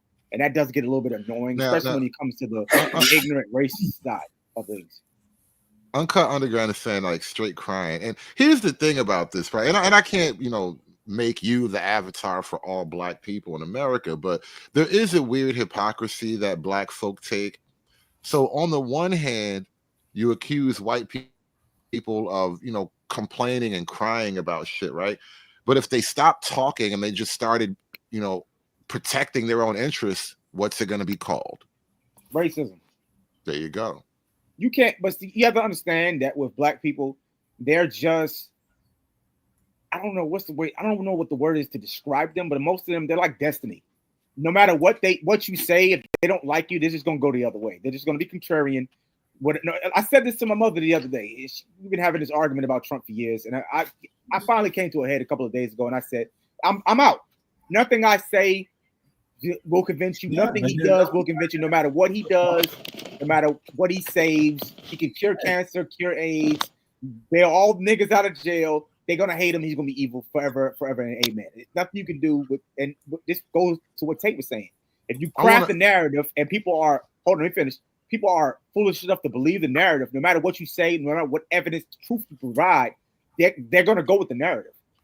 And I want to say one more thing, and we're gonna kick the ball to somebody else because we do have a representative of Team White on the panel, and I like to get that voice into this conversation in a second. But I'm responding to Uncut Underground because he's kind of consistent in his disagreement here, and I like to have that avatar. I mean, I have that you know, that devil's advocate rather. But let me say this: I don't think it's an issue of Black victimhood per se. Here's the question: who's really being victimized? Period. Because Black people make this argument. Well, hold on. Black folk make this argument that, you know, systemic oppression is happening to me. You know, the system is against me. Yes. And white men, in particular, white people broadly speaking, are making the argument that no, nigga, the system is actually, in fact, against me. It's me who is being dispossessed. It's me who's losing countries that I call home. It's me who can't actually voice my opinion in defense of my own interests, while you can voice your opinion in defense of your group's interest or whatever, right? And so there is now, because of all this liberalism and all this propaganda. Now we're actually having to have this argument. Well, who's more honest in their complaint? Because I don't think black folk have the same amount of truth to their complaint. The system loves black people. System goes out of its way to not arrest black people. System goes out of its way to give niggas money. The easiest way to solve it is who want to switch places. Hold on. Before anybody else chimes in, I wanted to kick it to Bumpkin. Bumpkin, you there? Yeah, I'm here. Can you hear me? I'm in my car. Gotta go to work soon. You're good. All right. Yeah, man. Yeah. I'm the big mean white nationalist guy. My whole qualm with this is, if this was 1,000 years ago and it was a Muslim invasion, or all this stuff was happening and it was called what it is, an invasion and a replacement, and you were able to actually draw the line and fight back, and then whites lost, I would not have a single fucking problem with it. Might makes right. If they lose, they lose. There goes the bag, right? But my main problem with it is it is not called what it is. And yes, it is weak leaders allowing it to happen, because mainly, donors and mega corporations want cheap labor. And the U.S. has a hand in this too. Look what they did to Gaddafi. Do you know what Gaddafi said during his regime? He said, a stabilized Africa means less African immigrants into Europe. He said, if I can stabilize Africa, then I'll be able to help save Europe. And then they killed him. And look at the result of that on Europe. Look at the result of that in America too. Why the fuck are there Somalians in Minnesota? It's just, it's wild. Like, if this was an honest to God war and a line could be drawn and we could fight it out, that's a lot more justifiable than just creating laws and doing power politics to completely delete a population. Like I just got to ask the panel, do you know what the world population of whites or European descendant people are? I don't think this panel cares, bro. Well, I know 7%. Percentage-wise, you're probably less than 10. 7? Yeah, it's low from what I've heard. Between 7 to 8%. Okay, so what? I'm Negro. Welcome to the club, motherfucker. Whoa, welcome to the club. You are a dominant in the world stage. Yeah, I don't. There's not that many Negroes out there, bro. Hold on. What do you mean there aren't that many Negroes out there? Don't give me this Negro. We don't have a billion Negroes. We sitting there probably like a quarter billion at most. Here's the problem. They don't believe that Africans and black people are the same. They think that they're different. Here's the problem with the black American, right? They think that if Africa survives, they survive. No, you don't. You and Africa don't coexist. That's just your imagination. Are you deaf, motherfucker? I just said that shit. Yeah, he just. Well, Freeze on Loose says bootstrap up, white man. We already told the niggas this. I think as a matter of policy, America has not told niggas to bootstrap up. At least since the 1960s, America has been like, here, nigga, have this. Yeah, I think. Hood, bro. Here's the thing with that, Hood. I think honestly, since the 1960s, it's not been America. It's been the Democrat Party, and it's just all been trickery. And so I think the U.S. party got a hand in that. It ain't just the Democrats, dog. It's the Republicans. I know. You love the Democrats. No, I'm not a Democrat at all, but I'm saying, like, all right, calm the down. biggest shield for Israel are the Republicans. Control yourself. Don't tell me what to do. Let me finish, and then you can speak. I was interjecting. That's what that's okay. called. Okay. Go ahead, Negro. One at a time. Let American Man finish the point. No. Let him finish the thought, please. Let him finish. Finish the thought, bro. All right. Who are you talking to, motherfucker? You got it. Talk. I don't want to talk. Go ahead. Say what you have to say. He wanted to talk so much. Go ahead, finish, because I'm not gonna stop. Okay, well, I'll talk. Say it now, because I'm not gonna stop. Last chance. This is why we don't actually deserve to win. It sucks. We're not the ones We know actually niggas winning. never stop. We know. We're not the ones actually winning. That's what really frustrates me about this whole grand scheme. Because niggas think, all right, well, the white man's gone. We're gonna be in charge now. No, you're not. I swear to God, you're not. Nothing about what we do makes us winners, bro. This shit is crazy. But if hold on though, I have a bit of an issue with this. But if the white people don't do anything to stop it, that's not on us. That's their fault. Nobody said it was on us. No, but I'm saying, like, I heard you saying that niggas thought they're gonna win if they lose. I feel your frustration with that, but at the same time, this is not our fault. This is their fault.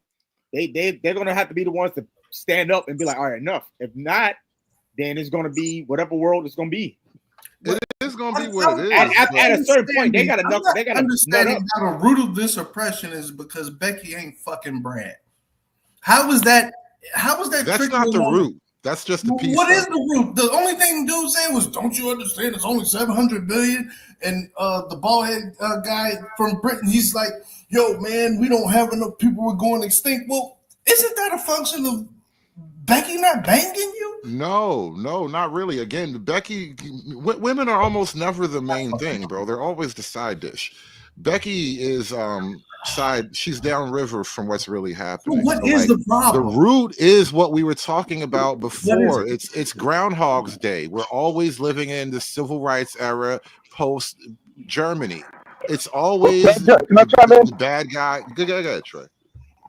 I was going to say this, and the issue of Becky, and it's not just Becky. This is a completely a men versus women issue.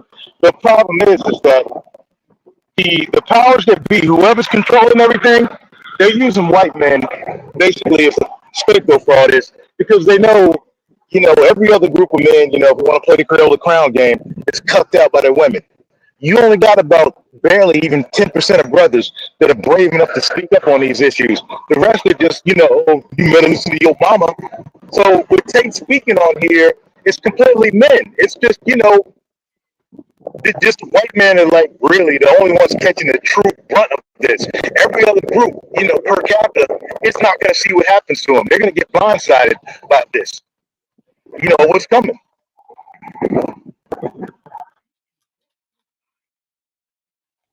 Yeah, I would much rather prefer a fight.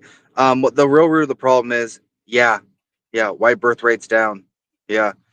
60 years of propaganda. You think America's propaganda is bad? Bro, look at European propaganda. That shit's insane, dude. I'd probably kill myself if I was born in Europe. Not gonna lie. Unless we're in Hungary or Poland, we make America Hungary or Poland. They're still based as fuck over there. Oh yeah, Hungary and also. Poland, yeah. Oh, sorry. Yeah, Hungary and Poland are based as fuck, but besides them, it's pretty much Scandinavia, Britain, Germany. They're pretty. I forgot about Russia. I forgot about Russia. Russia too. Yeah, Russia is like a gray area. They have some base things, but also not.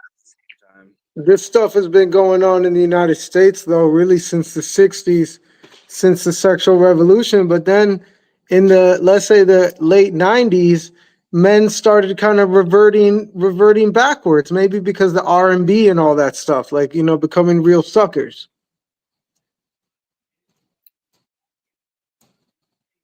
Yeah, potentially. I mean, I hate to say this, but America is sort of the arbiter. We are the three-headed Hydra, right? We are the military power that pushes global homo and liberalism.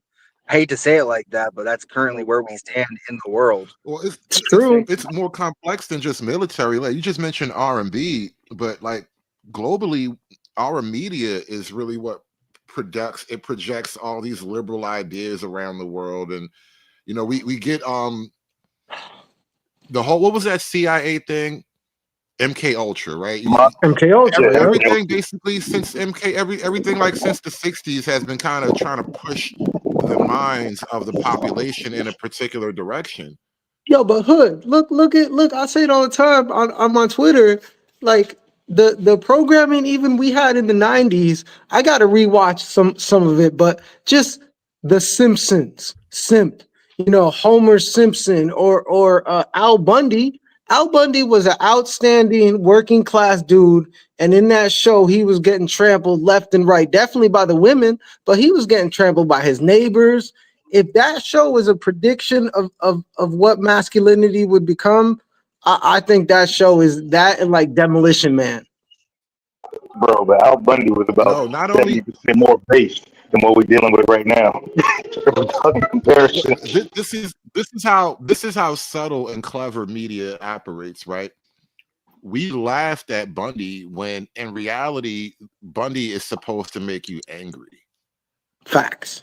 That's basically what I'm saying. Because no man, to be real, no man. Bundy was suffering in silence like a lot of men are. There you go. But we turned it into comedy. And so now when you watch TV, every man on television is an idiot who loves his wife to death, but he's kind of suffering in silence too. Like Ray Ramon or some shit like that. Like all the husbands on TV are kind of cucked and afraid of their women. Yeah, the better male provider, but that's been going on in American households. It hasn't been spoken since the 60s. Some of us may have moms or grandmothers like that, to be honest, even though nobody talks about it. But that's now it's women are more overt, but to be real, that kind of better kind of, I don't know what you want to call it, like undertones have always been going on in the United States. And to be real, and I looking from an outsider perspective as a Latino, and I'm not saying that Latinos don't do their fair share of simping, but I think white people, definitely have the most of it in their culture subvertedly, and they don't even see it most of the time. And then if you call it out, they get mad at you, even if it's their daughter, right? You could call out something that their daughter may be doing hoish, and an alpha male American, a Caucasian will like, just pretend like that doesn't exist. I've seen it my whole life. Well, if you can pull up Todd City's comment about R&B and country, it ties into what you were saying, Hood, about the media. And I know, Todd, you got the black lens to this, but when you look at it all around, it was all media. It was all music. Man, country and R&B ain't got nothing on Bachata out of DR. You know that, boy. You see, you're saying exactly. That's what I'm saying. Like, but the difference with Latinos versus, let's say, Caucasian white people is we still have that underhanded backhand. Like, I can still slap you, right? Where like American dudes lost that. Like we. That's not completely accurate. I get Man, that. Should I go home and try that, boy? Should I go home and try that with my Dominican? I'm not okay. I'm not. I get that you want to stand on that because you're Latino, and that's cool. But like, that's not completely accurate. Okay, it's not completely accurate in the United States. I'm talking about if you still go to most countries in South America, low key, women still fear What's you. not completely accurate is the statement that Latino men have all this power going on and American men are completely emasculated. That's not completely accurate. They got more, no, he's right. They got more power than you. Grandstand. I get you have to grandstand for your country, whatever. No, I'm not grandstanding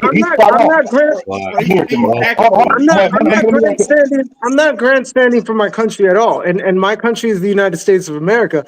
But I'm just pointing out little things that I noticed growing up in a community or a family that was both. My mom is French, German, American. My dad is Dominican, Spanish. So I saw it from both ends, and I have uncles and aunts and everything on both sides. And little things I noticed that subconsciously Caucasian men over here do that certain things either the women down there don't do because they know a man still has a certain authority, or low-key men are allowed to do, what are they called, microaggressions? What city do you do that? What city do you real quick, American man, this is what I back up more because my other house down in Honduras, bro, and I travel all over, bro, Central and South America. Like, the one thing they have down there is legal prostitution, and then there's no child support. Facts. So that just changes the game right there with those two things. Like, if your woman gets in an argument with you, okay, 40 ball, I'm out. 40 ball, I come back and smile. And you That see, I keeps think them in that check right too. there, that is a structural reality. And it's nice, the idea that you can just look at your woman and she'll shut up, or maybe if you smack her around, she won't really run and tell, right? But in reality, they have other structural checks too. It's not just raw aggression all the time, because I don't know Yeah, if I'm that's not okay. necessarily I'm the not model saying it's. either. I You know what I never mean? said it's raw aggression. That's why I said these are underhanded things that we have within our society. That if I look, there's a lot of things. Okay, here's an example. I'll be straight up. My family, when my American family went down to DR on trips, Christmas and other holidays, my uncles and even my father, guess where we would take the American dudes. They would never see this type of stuff. We had a car wash that the woman would be naked or in bikinis, and then you had a bordello car wash, and then in general you have that whole culture. And that's one small little thing that if I go to an American dude and say any one of these things, they'll be like, "Oh my gosh, oh this and that." Man, what the fuck? For us, that's like whatever. That's why, like Andrew Tate or all these things in Eastern Europe, it's the same thing. But Americans are like, "Oh no, we can't." But they all be doing that same shit. Same with all these content creators. All of them be in the JUCO, being seeking arrangements, and none of them talk about that shit. I'm finna Americans go. are hypocrites. I ain't arguing. I don't really think that's the difference. I think the difference is Americans are more individualistic. I think that's the real crux of what's happening here. Whereas like in a Mexican family or something like that, an Asian family, that is more important. The family unit is more important. In America, it's everyone up. It's everyone for themselves. Bro, you still got families in America, bro. American men, they're out here fighting, they begging. Like, the reason we have this sketch is because American men want families so bad. Yeah, we Yeah, want family.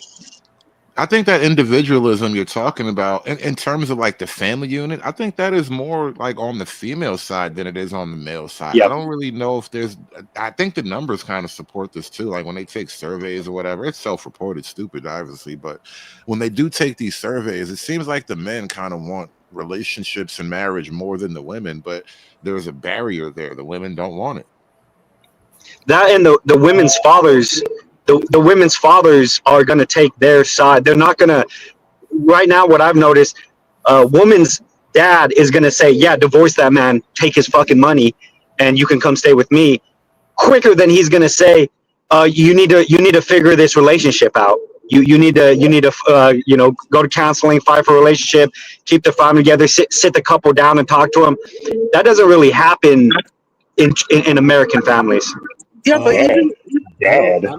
Dude, you just even- literally blame the father for what the friends of that wife do. The father's never the one involved in anything. These women don't talk to their dad about the shit. They make a decision and then say, "Oh yeah," and make up the lie so that he can help. Okay. Well, half the time, that's half the problem.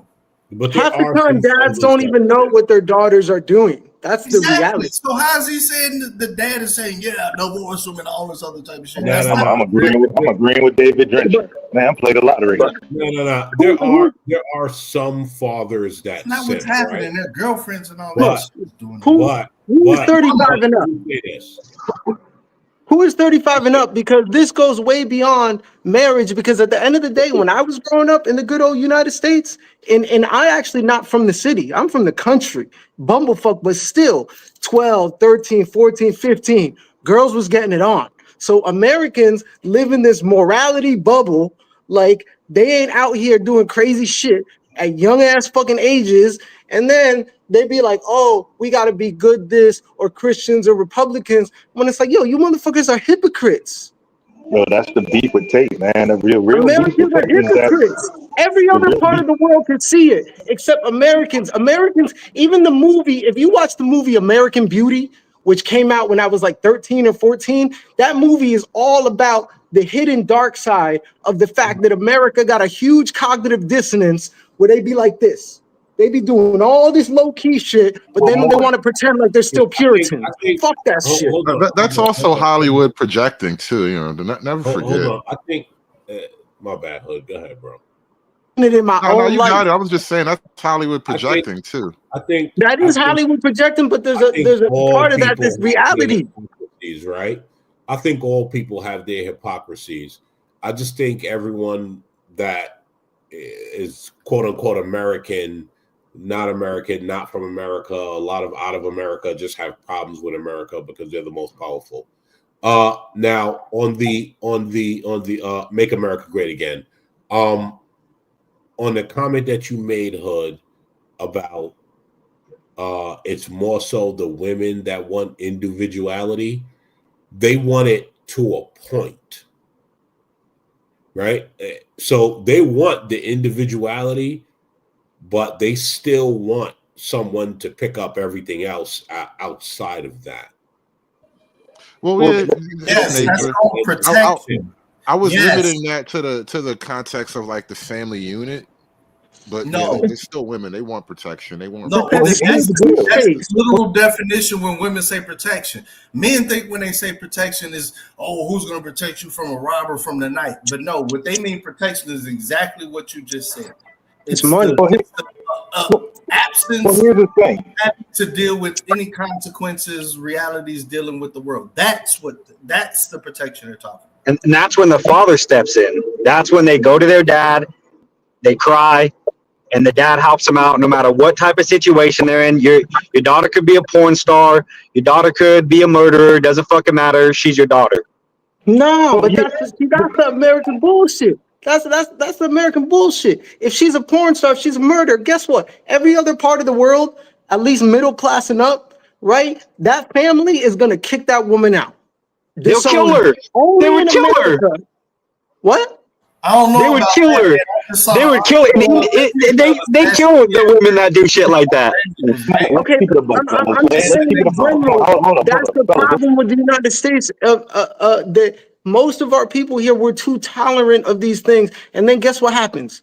We get older and look at all this stuff that's going on, and the younger generation got to deal with it. But at the end of the day, nobody, right? Parents, back in the day when you're 13, 14, 15, having sleepovers with girls, nobody, at least in what I saw, right? Parents were not doing their job in that sense. And most of the time, guess you what? were 13 and your parents were letting you have sleepovers with girls? Yeah. Well, then your parents were irresponsible. Well, here's the thing. No sign language here. But here's the deal. I'm not saying my parents were irresponsible. You guys are missing the point. Hold on. The point. What I'm saying is that these things have been going on way before. Way before me. So what I'm saying is you have a whole hedonistic generation since the 60s. Is that I know at 13 I wasn't having a sleepover with a girl. Now I might have been sticking a girl, but I wasn't having a sleepover with a girl. Same, whatever it is, the point is whether it's third base. Hold on. No. Yes, it is. No. Y'all are arguing semantics. Different cultures, man. Different cultures. I really feel like hold on. One. I feel like we're getting caught in the weeds here.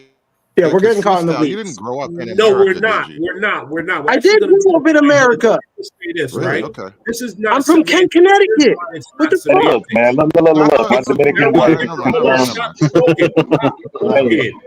Hold on. American man's trying to He had a lot of snow bunnies, boy. He got the snow bunny kid. American man cut me off. I didn't even finish my point. Hold on. We'll get Before you finish your point, point, man, you got to let us know about the snow bunny connect. It's very different. It's very different when you're sneaking and poking girls and your parents are allowing you to have girls over. That's not semantics. Here's the American man. Hold on, America.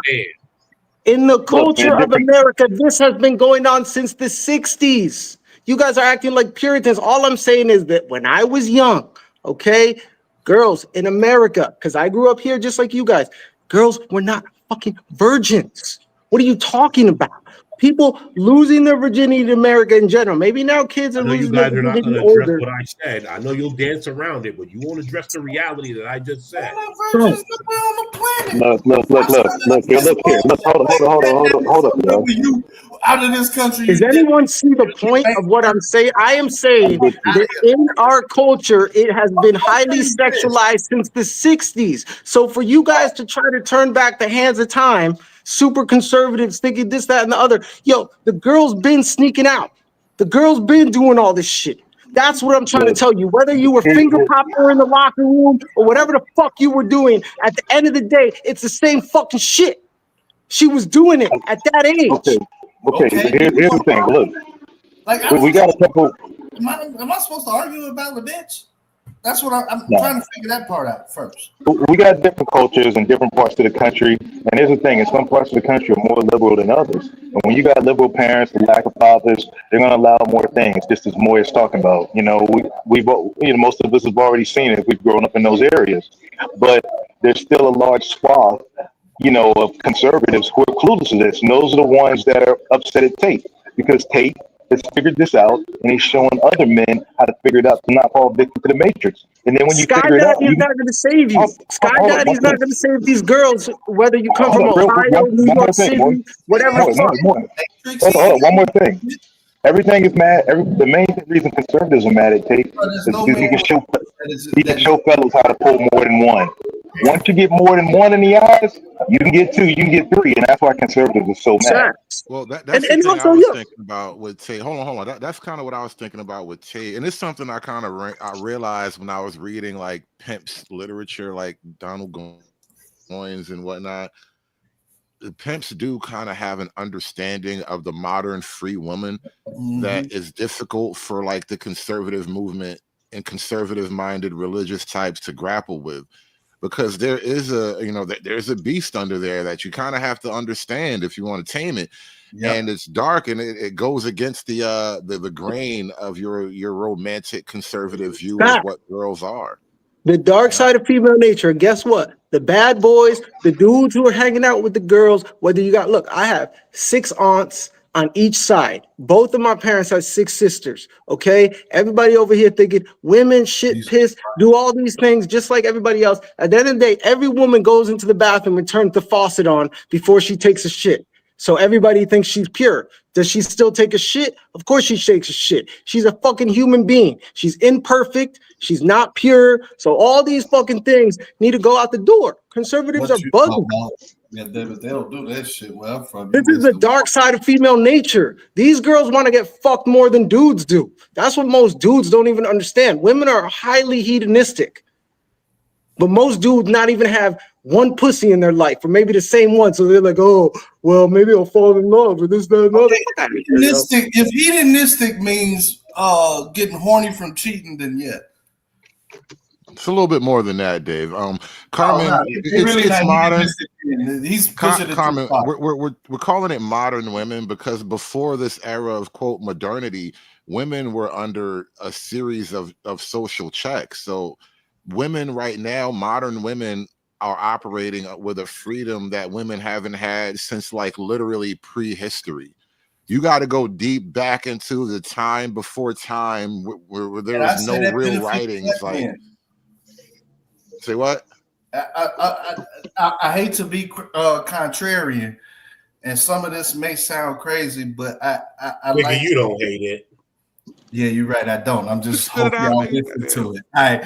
I kind of think that benefits black men. A lot of these talks, when you really look at it, or maybe, I'm not, how people be talking, oh, I'm not, I forgot, this doesn't bother me. But a lot of it, like when I look at the trajectory of black men in this market, God damn it, we winning. And I don't maybe know not about with chaos. Keisha. Maybe not with Keisha. See, see, this is where I'm leaning like that never be the case. So I kind of consider that a constant, right? You're never going to change that. But as far as all the other variables with all other women, like you're winning, goddammit. And so I'm looking and I'm kind of looking at the play is like motherfuckers want us to latch on to other shit. Like they made feminism to fuck you over, man. And now I'm supposed to destroy this shit. But then when these girls told me feminism allowed them, like if it wasn't for feminism, they wouldn't be able to fuck with black dudes as much. So I'm looking, it's certain little variables that I'm taking into account that some of this shit that motherfuckers latching on to ain't really specifically geared towards black men, though. You know, I Men don't want to make this all about you, Dave, but I think a lot of people have a difficult time conceiving the time before modernity. So, like Carmen, when you say, then wouldn't modernity apply to hoes being their own pimps versus the pimp hoe dynamic, which would be the primitive? No, the primitive is slavery. There is no pimping in the Islamic world. They're just men who own women. That's the primitive world of it. And so before there was, like, you know, civilization and all that, a woman who might have found herself alone or whatever, yeah, she could fuck who she wanted and all that, but more than likely she's gonna get killed by the first guy that comes along, because that's just, you know, the way it is. But generally speaking, once there's civilization in place, there are rules. On men and women have rules, but the important part of this conversation is rules over women. Do you remember, Hood, when I said, and I'm gonna keep pointing this out, right? Remember when I said for a lot of these niggas is all about their dick getting we're on YouTube. Remember when I said for a lot of these dudes it's all about them getting their wick wet and it doesn't go beyond that? Yeah. That's why I said we don't deserve to win, because that's a problem. You can't just win fucking hoes, bro. When he was on the problem is they can't get it wet. See, that's the crazy thing. You want to talk to me about that, but when the white man was in the car, he was just on this panel and said, "Don't you understand? Do you know the number of us?" And I pointed it out and was like, "Yo, bro, you the one raised the whole issue in the first place." No, he raised it, and I replied to it. You brought up out of nowhere, but is this whole thing because the white woman don't want to get a white man no pussy? You brought that whole question onto the table. But that's what, ain't that the translation when they say, "Hey man"? No, it's not the translation. That's your brain, bro. That's your brain. Yeah, that's not the translation. And also, in a way, how else do we determine? How else do we change? Dave, the population issue, that's with that's a first world problem. If you live in a fucking mud hut, you're having as many fucking kids because half of them are gonna die. That's why Africa, India, all these places have booming populations. That's why people in the ghetto have tons of fucking kids. And rich people have like 2 fucking kids. It's a class thing. It has nothing to do with Becky and white people specifically. That's a class issue. I don't understand how you don't get that. It's just evolution, biology, whatever you want to call it. If you have a less ability to live or make it through your generations, you're going to have more, and vice versa. Exactly. The more resources and wealth you have, you don't need as many children. You're not going to have that biological urge, especially. You're going to spend more resources on the single child because you have the resources to bring them up and give them the best opportunity. Whereas if you don't have that much resources, you're not giving a fuck about all these kids that you have. You got fucking 8 kids. You don't give a fuck about any of them. But hey, 5 of them are going to survive. Also, people always make a point on a moral level. Drift away from it's the not main just resources, though. I think you're about to say something about a moral level. I want to hear where you're going with this freestyle. I was going to say I lost my train of thought. It's not just about a moral, let's say, level, but also when you think about these different like dynamics, you also have to take into consideration like a lot of stuff, for lack of a better term, when it comes to like, because people are always like, "Oh, I'm a family man, that makes me better or more righteous in the society or good." No, because at the end of the day, just because you have tons of children does not mean that all those children are going to carry on your legacy or be of good. Most people are just, crabs in a bucket, and that's the reality. So no. I wanted to jump in real quick because I was what I'm saying curious is, where you were going because with this that. is not a morality issue, Hood. What I'm saying is, when it comes to women, when they're looking, even though men romanticize and fantasize these things, women on a base level, their genetic diversity and the things they look for, hypergamy, if you will, is not always, let's say, race related or these things that dudes may think about. Women may just be like, "Yo, I want to sleep with that dude because it's going to be some action because I don't have that." And, there's a whole bunch of different things that women are thinking, just like dudes, right? But a whole bunch of things because, once again, men are thinking, "Oh, she's pure." No, she's not. I don't want to go too deep into the woman thing because you were saying something about morality, and I was saying that the Hold on, you went morality somewhere doesn't else have to I didn't do expect. You went somewhere fucking else I and didn't expect, morality. though. I'm basically saying that fucking and morality do not go hand in hand. But They're that's kind of the two thing very I different want to lay things. out. But that's exactly the conversation I want That's to basically shift what I'm over saying. to right now. You No. Stop for a minute, conservatives please, on the please stop. morality thing are going against Stop for a human minute. nature. Stop for a minute. Let me point out something, because we were just talking about like the differences between black and white and the birth rates and all that, and why that may be. And morality is worked into it, but not necessarily for like the kind of surface level reasons you're talking about right now. I was looking at the whole Africa Adios documentary, and we played that on Rumble before, and that shit was shocking, right? Now, this is the reality. The white folk moved into different parts of Africa, and they brought in their technology and their moral culture, right? Because Christianity and whatever, and so all the Christian values and shit, and their Protestant work ethic, as they say, that Calvinist work ethic, I think is the phrase. But they brought an actual different culture there, a different moral landscape to Africa there, right? And what wound up happening is the Africans, they stayed with their sort of moral framework, which is just to, I have sex as much as I want, who I want, where, there's not the same rigid social morality that Christianity had to impose on them. But they got to live off the productivity that rigid morality produces. That rigid morality that the white people brought in, the sexual discipline, the work labor discipline, and all that fed Africa to the point where they were now, it's a crude phrase, but they reproduced like rabbits at that point. They reproduced at a pace that they could never sustain on their own natural trajectory. And this is the same thing that's happening in Europe right now, where all the Africans are moving in and just living off welfare and reproducing off welfare, as opposed to just making it work the hard way, which is living by that moral, rigid structure. And so when you bring up morality, I think the morality does have a function, and that morality across time, it leads to a more functional outlook. And I think there's a lack of the morality when we're talking about the two different groups or whatever. That lack of moral structure ultimately translates into less efficiency.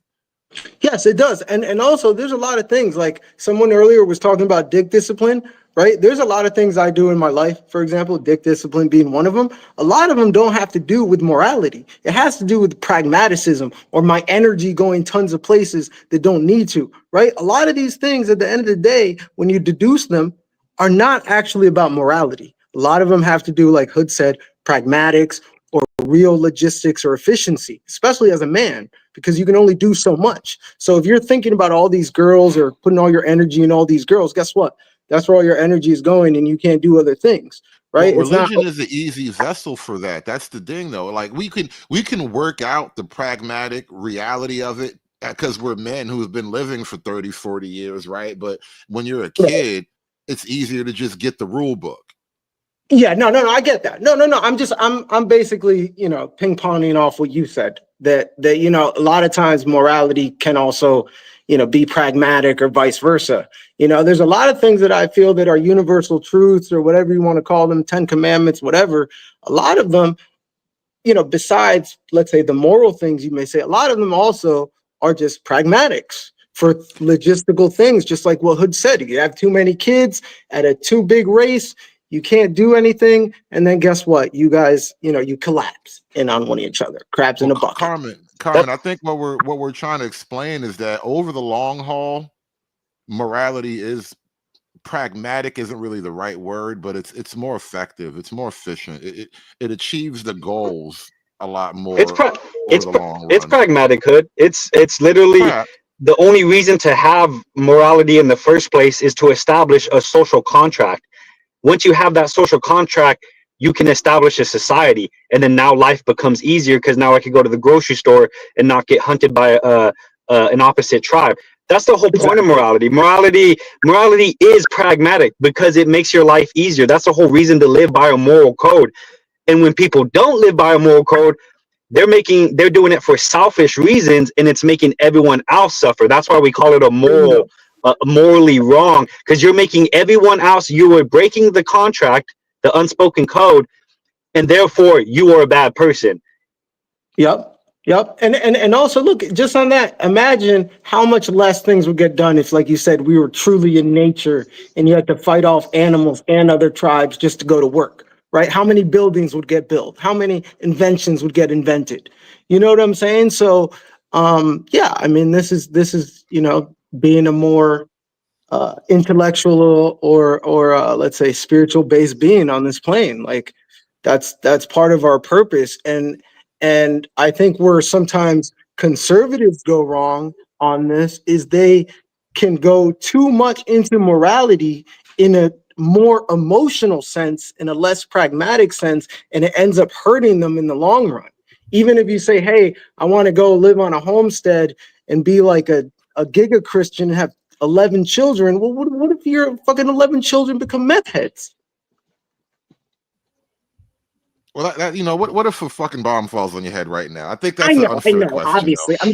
I'm just using that as an example of, you know, a lot of people's thinking. They just think, oh, because I'm doing this, it's automatically going to be success. And a lot of times family or certain things that are, let's say, tied into traditional morality, people think, oh, if I just do this, automatically my life is going to be great. And it doesn't always work that way. I want to jump back to Andrew Tate, because we kind of ran off into the weeds debating a few things. We kind of went down a couple of alleys here, but I want to play this next clip. Conservative audience, the people who allowed you to be locked in your houses and lose your business and are sending your tax money abroad to fund endless wars and have murdered millions of people around the globe are saying, I'm the bad guy. The people who are on Epstein's Island, who own the media outlets, are saying, I'm the bad guy. And you're not mad at them. You're mad at me? Are you a moron? Like, are That's you the stupid hypocrisy. now at this point? This has been going on for 4 years with federal agencies from the USA, UK, and Romania trying to pin me down, and they can't. Is that... What was that? Does he have enough? I've been wondering this. Does he have enough, like, you know, soldiers and money? Because he's calling out a lot of people who got. Yo, he's being real. We're living in a time right now of the great unveiling. So humans are starting to be more real than ever. And I think this is the best time to be real. That's why, look, honestly, in today's time, it is better to be real and with women than to be fake, because you know what? No. The world wants that. You misunderstand The what world I'm wants saying. that.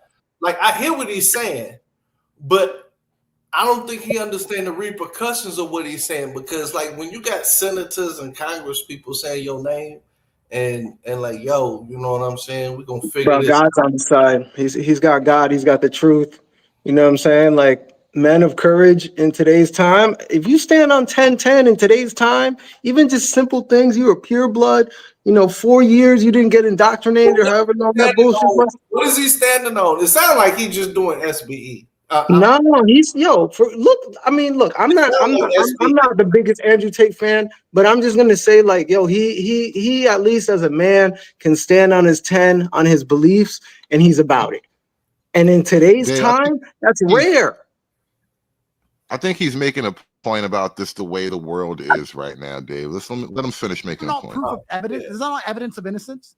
What more could you possibly ask? You take any one of these governors, senators, media outlet people, any of them, put them under the same scrutiny I've been under, and they'll all be locked up. Every single one, for corruption, for racketeering, for influencing, all of them. But me, I seem to walk every single case. And then the conservatives are getting psyoped into believing that I'm degrading society. He's right. I'm only saying this because, you know, I didn't see a lot of people, like, you know, they catch a case and then another case and the cases get bigger and shit. And they not wondering, you know, like, you get out of a Romanian jail, right? Or whatever the fuck. And you're coming over here and the senators are saying, yo, man, cut that shit out. Who cares? You're a pussy. But that's the whole thing. That's the whole thing about being a man. Yo, Like, you can't have the validation of others. A man honors the gift you give yourself. Dave, why does what our senators say about Andrew Tate bother you? I'm worried about what you just said there. Okay, because nobody want to go to jail, and like, you know what I'm saying. If you're making money, What you mean nobody want to go to jail? No. Jail is not fun. Like, that's not the goal. What is That's that not about, though? Why are you talking about jail? Why are you talking about jail? Because what I'm saying, he just escaped jail of. He didn't escape. Yeah, but David, He didn't escape. You think he was in Alcatraz, bro? He didn't escape. Like, Dave, I'm just saying this from a real nigga point of view. He didn't escape. Dave, you understand? He did not escape jail. He didn't escape. Using the words makes me think you Man, think he just spent 3 years like locked up basically off of trumped up charges, like the charges worse than Trump had he against was him. under house arrest for a long time. He was in actual jail for a little while, but he didn't escape anything. He went through the process, bro. But how you guys make me talk about this and we're men? What I'm saying. Like, the next steps, like you see them getting ready to say, they basically said, hey man, cut that shit out or else we're gonna start building the case. Like, I'm just saying, I'm just pointing out where it's leading. But why be so scared?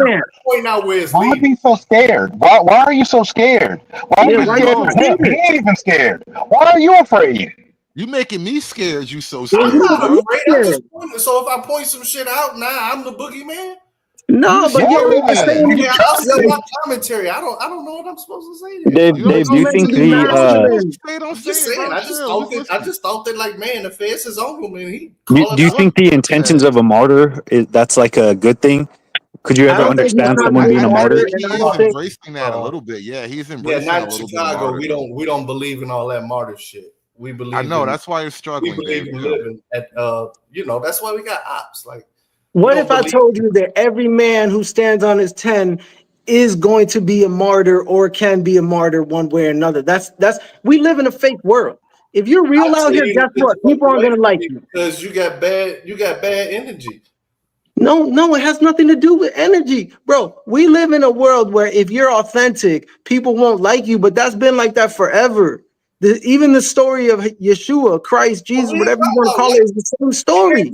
Christ, because Christ said, "Look, they're killing me, and I'm the last martyr. Don't take no shit from nobody else." How the fuck you gonna bring up the last martyr and talking about anything? He's not taking up shit. I'm not saying the words of the last martyr said, "Don't do this. Don't take that shit no more."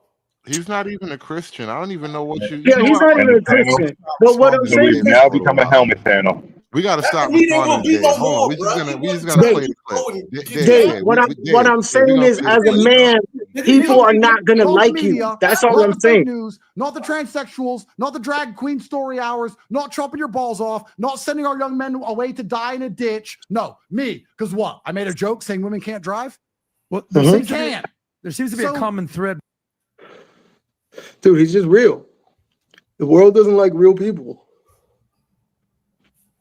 I think he cool, you know what I'm saying? I just think it's a little bit of too much SBE, but I'm just saying, if he an African American, from like what y'all saying from Gary, I'm just saying, look, man, they gonna try to hit you with the RICO. Where is the SBE at? Here's the thing also, but hold on real quick. Let me respond to this. One thing you don't understand, David, is that his money is above any color. Once you get to his level of money, none of that color shit matters anymore. What he's saying is he's going against, the people that really control what's going on in the United States. He's going against the oligarchs. He's going against money. Right here, the people that want to keep things, status quo. That's why they coming from. He's aligned with the oligarchs because Trump is his friend. So he got an oligarch on his side. They're both oligarchs. Wait, you saying Tate is an oligarch? In a way, yes. You could easily call him an oligarch of the internet space of the digital realm. I wouldn't put it that way. No, I'm talking money way longer than Trump. I want to play this clip that kind of explains what I was talking about with the different family styles. My friend group is as diverse as possible, which means we have the best racist jokes ever. Because it's black guys, white guys, an Algerian guy. True friendship. That's how it should be. Is racist, and we're all. It is. You're actually not wrong. I have another kid, and they're like, "Yeah, you're black," and like we all make fun of each other. It's fun, right? But it's also very interesting.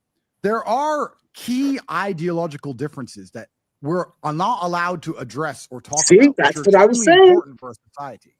Like the average white family, I would argue, has a different approach towards their financial stability and their emotional investment towards children than third worlders. I would argue that point. You can call me racist. You can attack me all you want. Third worlders will have kids. They'll have kids. They won't sit and go, can I afford this kid? Can I put this kid through private school? Do I have a college fund? Is it responsible to have a kid now? If you just grab third worlders from anywhere, doesn't matter if they're black, brown, white, wherever. If you get third worlders from anywhere, they just have kids. So when you let them into a country, you have to be prepared for them to have more children than the native population. It would be responsible for a leader of any nation to sit down and say, no matter how many of them we let in, they will outbreed the natives. This is a math calculation that should be done. Right. If you're a responsible leader for a country, am I right? But Well, what comes into play with like the Ben Shapiro's and Charlie Kirk's, they want men basically to fall on their sword and basically wipe up the thoughts first to have more babies with them to outbreed the left. But I was saying that earlier that you're gonna have in the male hierarchies. If you're an alpha or a sigma, a beta is gonna gatekeep the girls, even if he can't even get to her. So these things are beyond left and right politics. These are things that go into the hierarchies of men. And if you're a dude who's insecure, or you don't know yourself, or you haven't been around a lot of women, you're getting bamboozled, whatever the case is, and a dude like Andrew Tate comes around and starts talking all this jive, and you a small little Ben Shapiro motherfucker like that, of course you're not gonna like that shit. Carmen in the chat asks, is responsible reproduction more beneficial to human species, or does it almost lend itself to cell culling? It's not even an issue of responsible reproduction. It's kind of like what I was saying before, right? The way that white people set up their society, they don't have children in the same fashion, right? There's a whole different planning or whatever. In the black cultures, their societies are set up differently. And so they can have a bunch of children, but frankly, a lot of these kids are going to die before adulthood. And so you're not going to have the same population problem and the same burden on any tax benefits that you get when you put that population into Europe. And that's literally what's happening. And so if it was in raw nature, it would literally be impossible to have irresponsible reproduction because the environment wouldn't allow it. But now it's like you're taking people out of the environment that is okay for how they normally operate, and you're putting them in a completely different, more artificial environment, let's say, and the way they operate, it would break the system basically. And what's happening, Hood, is that all these, European cultures that were predominantly white, and their thinking and values are being corrupted now. Let's corrupt the women, make the men soy. So before, these white cultures would call, like the weak, the niggas of the culture. Like if there were niggas in white culture, they'd get called.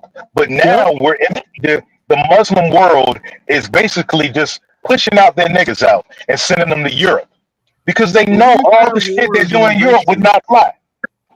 Yo, but that's what I'm saying, that they've gotten emasculated, they've gotten weaker through time, and the American dudes don't see it. But if you coming from another place or you've traveled, you can see the clear difference of the pandering that Americans do to these bitches. And it's not needed because you know what? Most of these chicks that these dudes be pandering to, these chicks will walk over you if you died right in front of them. All right. So okay. So let me jump into what Andrew Tate said. Right. Andrew Tate assumes that the people facilitating this don't know that these people have children, that these third world people have a bunch of children, right? Of course they know these. I think he knows. I think he does know. I haven't played all the clips of what he does say on this PBD podcast, but he knows. He's just making his point. Oh, okay. Well, so essentially, here's the thing, right? You bring in a bunch of third world children. Your dad works for $9 an hour. You bring in the third world child. He works for $11 an hour. His child works for $13 an hour. It's still cheaper than having American children doing it. So they know that these people are having children. Yeah, but the thing is, the main thing is this Dave who's talking? No, no. Oh, I'm sorry. I'm addressing you right now on the comment you just made. The unfortunate reality is that most America is one of the best countries and easiest countries to get your passport. For example, if you're a citizen, most Americans don't have your passport. Most Americans do not travel. So most Americans do not see these things until it's too late because they don't go outside of their little bubble. And then guess what? When somebody else does say something or criticize them, guess what? An American says, hey, you're, you can't say that, or you're making fun of us. You're just trying to be mean. When it's like, yo, you know what? Make America Great Again needs? Make America classist again. America needs class, education. It needs all these things that right now in modern times is considered not cool. Which is like, and to get back to that, boy, the only way to get back to that is through a major cataclysm, and we're talking, mud flood reset to freaking World War III, to like barbarians invading, volcanoes erupting. That's the only thing that will shift. So hold on. So you guys think that America doesn't deal in classism? No, not anymore. No, I'm saying that Americans need to be more classist, more hold on. into being elite, the best that they can be, which is not America right now. America deals in DEI. Let me tell you, yeah. I mean, if you think all of that is like something real, let them have it, America, man. Let me tell you guys something. The reason why they want all these spics and chink. Oh, wait, you're still live on YouTube. My bad, Hood. The reason why they want all of these Hispanics and Chinese and all these people here is simply class. Give me your bottom class so that our upper class can have a much wider divide. No, we're talking about two different classes. I'm not. When I say class, I'm not talking about that type of class. I think that's true, American man, but class in this context has left the American national interest, right? So for all of human history, your nobility was essentially tied to your country. And right now we have like a global nobility. And that's the class that's pushing down on everyone else. The class warfare has left from the localized area. Now it's like a global class warfare where you have these giant mega corporations, these multinational interests, and that's how you get all this immigration problems all over the world. That's a multinational interest problem. And but it's still class warfare. Right? It is very much class warfare. All I'm saying is the class has shifted terms in that it's not local, like it's the rich guy who lives, down the block per se. It's like shady rich people that the average person will never know their name. Yeah, and also when I say class Americans, right? So no, So the idea that America needs to get back to classism. America also has class. That's why they're completely wiping out the middle class. It's going to be two classes, right? The global agenda is two classes. Listen to the WEF. Don't just come here and babble. Listen I know to all about the WEF. I'm not talking about that type of class. Let them have it, American man. But here's the thing, American man, men choose. I think he's talking about decorum. I'm talking about decorum. This is exactly what I'm fucking talking about. You just proved me right. Let him finish. You're gonna respond next, please. Settle down, fella. Settle down. Yeah, everybody, settle down, please. But American man, you're finishing up a point. The freestyle, you gotta respond. So you're talking about decorum. Oh, that's different. I said that, and then you went off on me. I said that. I can be a douchebag just like anyone else, but I try to have fucking decorum. I try to be educated. Calm down. Jesus Christ. Calm down. Have some decorum. Calm down. Now you're telling me to fucking calm down? Yes, well, hold on. But this is the perfect example of the class system. Men put themselves in a class system. This is America. Remember, anyone, can start an LLC. Anybody can trade. Anybody can do crypto and blow it up, monetarily. So men themselves put themselves in a class system. And the propaganda is, what's out there. And if men fall for the propaganda, hey, they put themselves in a lower class or have kids, before the age of 18 would have thought, okay, yeah, you permanently put yourself in a lower class.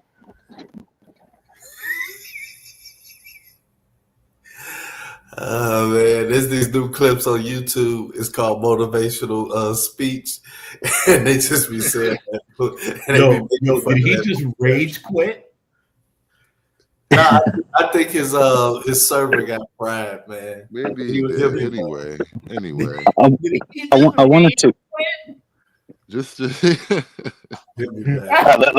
keep it intellectual. I don't know Let's keep why it these intellectual. conversations Yeah. get so difficult, but anyway, But I want to I get wanna- back to the clip. You want to what? Go ahead. Gotcha.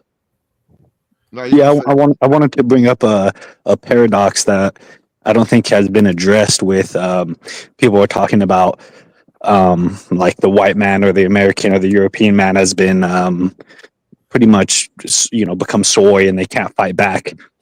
Well, the thing is they do, but that's the paradox of white culture is we do hold up a moral code, and therefore when someone like a Dylan Roof goes and shoots up some people that he thinks are the bad people, that are the invaders or the pest, so to speak, we shun it, obviously, because it's immoral. And so that's why it's so hard that's why everyone actually fears white nationalism, because when we align our moral code with that aggression, there's I mean how many people have stopped that, I know there is a weird paradox in that if white people do band together, and that's literally the point Tate's making now in these clips, but when white people do get together and defend their white interests, or if they actually go crazy and do something like the Dylan Roof type of shit,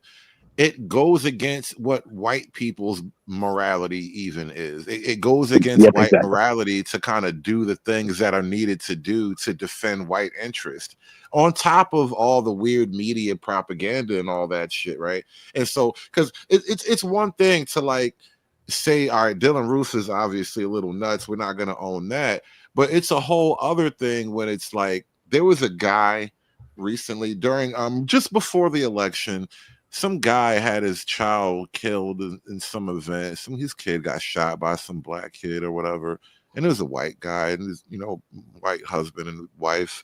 And they were doing this like press conference. And this fucker literally said, I wish he had been murdered by a white guy so that people wouldn't be able to make a race thing out of it. Like, that's the weird mental cucking that white folk are under. Like, And the he thing, literally Hood, is said that shit, bro. Bro, I'll tell you this. It is not white women, bro. It is white men. And they're just using them as a scapegoat. What Tate is talking about, he'll use white people, but what he's really referring to is all Western men. And, like I said, 80% of niggas are too stupid to see this. They're too cut down the quiche to see this. But we see it. We face it. Look at us, 2020. Look how we've been treated by our so-called people that look like us. And as well as white liberals. Man, they fucking hate us. White people and white people land. That's crazy. But they refuse to do it. They refuse to even acknowledge it. So you let in 10% of third worlders, it's 10% for a while, but it's not for long. This is a decision you have to make. It's something you have to consider. It's something Europe refuses to even address. And they've let in a lot more than 10%, and more arrive every day.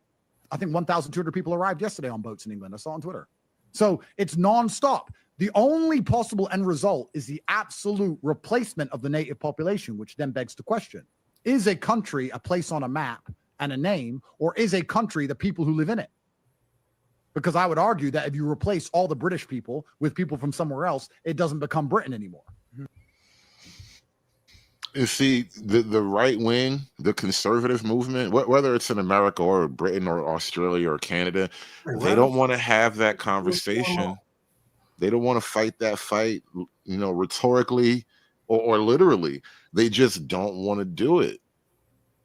Is that why they reject Tucker Carlson?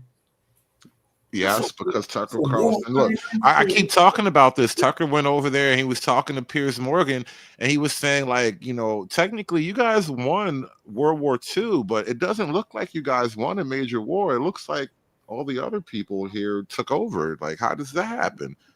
because of what Tate said earlier. I mean, I think I came in when you were talking when he was talking about Uncle H, and because you got to remember what Patton said. You know, we fought the wrong enemy. We basically allowed the Bolsheviks, who are commies, to come into Germany and basically run everything over there. We got a little swath of Berlin and a couple military bases, but basically the Soviet Union had their knee on Europe's neck until the Berlin Wall came down. So technically all that influence played out. They got into the universities, they got into the music industry. So they've been influencing culture since, 1945. So I was wondering. So did Trump court Andrew Tate or something? No, not at all. No. Oh, okay. Because I was You talking can't to stop an American citizen from coming back to the U.S. You could be a freaking, like these child molesters that are going down to Colombia. Like the U.S. can't stop the Colombians from putting them on a flight and sending them back to the U.S. They just can't. They've been convicted. They did their time. So all the U.S. can do is bring them back in and say, okay, go back to your house. As long as you don't commit no crime, just go home. So I was talking to a guy today, and I was talking to a flaming liberal. He's a Colombian liberal. Why are you talking to flaming dudes? Am I on I said a flaming liberal. He's well, okay. You're from Chicago. And he randomly mentioned Andrew Tate in a conversation that didn't have Andrew Tate, and I'm like, wait, what? Like, did Trump host Andrew Tate or something? And now it all makes sense as to why he randomly mentioned Andrew Tate. Because like I'm not even that into Andrew Tate. Like to me, I like I'm 40, so like Andrew Tate doesn't all the shit that Andrew Tate's saying. I've done and gotten past it and moved on as far as like masculinity goes. So I don't like, to me, Andrew Tate doesn't move a needle. But he's either working for young men or sort of like upsetting older feminine sort of men, That's what you're calling me, bro. I'm 50, bro. I rock with Tate. If you took all the Norwegians out of Norway, yeah, and like replaced them with listen, Indians, like would I it be said, Norway? Sure. I don't think it would be. No, that's the point. It changed. So, by the way, Rob, pull up this chart that shows the net migration for UK from 2019 to 2022. Watch this. So, you see the orange color is non-EU coming in. Jesus. The green color at the top is Treason. EU coming in. Treason. Watch this stat. You see the non-EU people coming in flat. Dave, you're a numbers guy. I knew you was gonna say that shit. They fucked. Hell no, boy. They are fucked. I mean, that's what we've been talking about. They are getting fucked. Damn.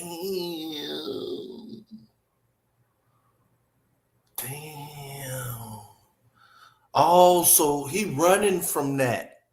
So what is? Oh, damn. So he fled. Look, so he fled. Here's the deal. Well, These numbers. They must have. No, Romania ain't taking these numbers in like this. Romania ain't taking Muslims and niggas in like this. This the UK. Yeah, this is the EU. Matter of fact, this is not UK. This is the whole EU. No, it says net migration to the United Kingdom by nationality. But that's what I was saying earlier. Now, all these Muslims and Africans, they know they can't go to Rwanda. They can't go to the United Arab Emirates and do have rape gangs, and go around terrorizing citizens. They get their hands cut off or worse. But these countries are just wholeheartedly just sending their bad people over to Europe, just like Trump said about Venezuela and El Salvador. They were sending their bad people here. And Trump just came in and checked it. And I can't understand for the life of me why motherfuckers are so, oh my God, the immigrants, the poor people. It's planned, man. It's at the top. It's way higher than taking Trump.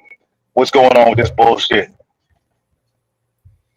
Hey, shout out to the Midwest Request with the $5 Rumble chat. He says, the liberal economic orders and the return of the great power politics is going to have interesting social dynamic ramifications because power will not care about moral subversive tactics. Yeah, and this is what I've been talking about the last couple of days. This weird moral order. It's only existed with like subversive tactics. It's never been about open, like the truth of raw power, basically. It's always been about these lies. Like, we're going to convince everybody to do shit that they wouldn't otherwise do.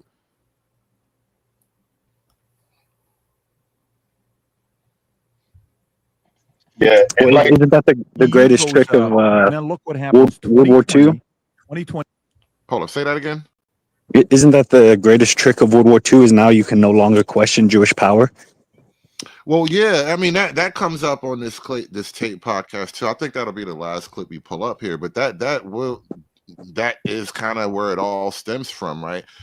Everybody I don't like is Hitler, or everybody I don't like is racist. Yeah, those two things again, MLK and Hitler. Those two guys, we are forever. Whoa!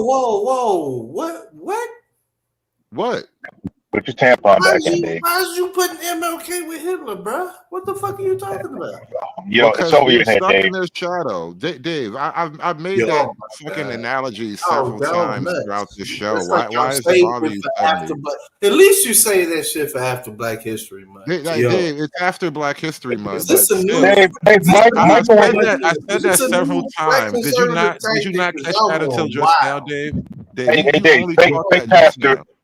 Hey, fake Pastor Michael was a commie, Dave. He was a commie, Dave. Just end the story, man. He was a commie. He liked hot white women, though.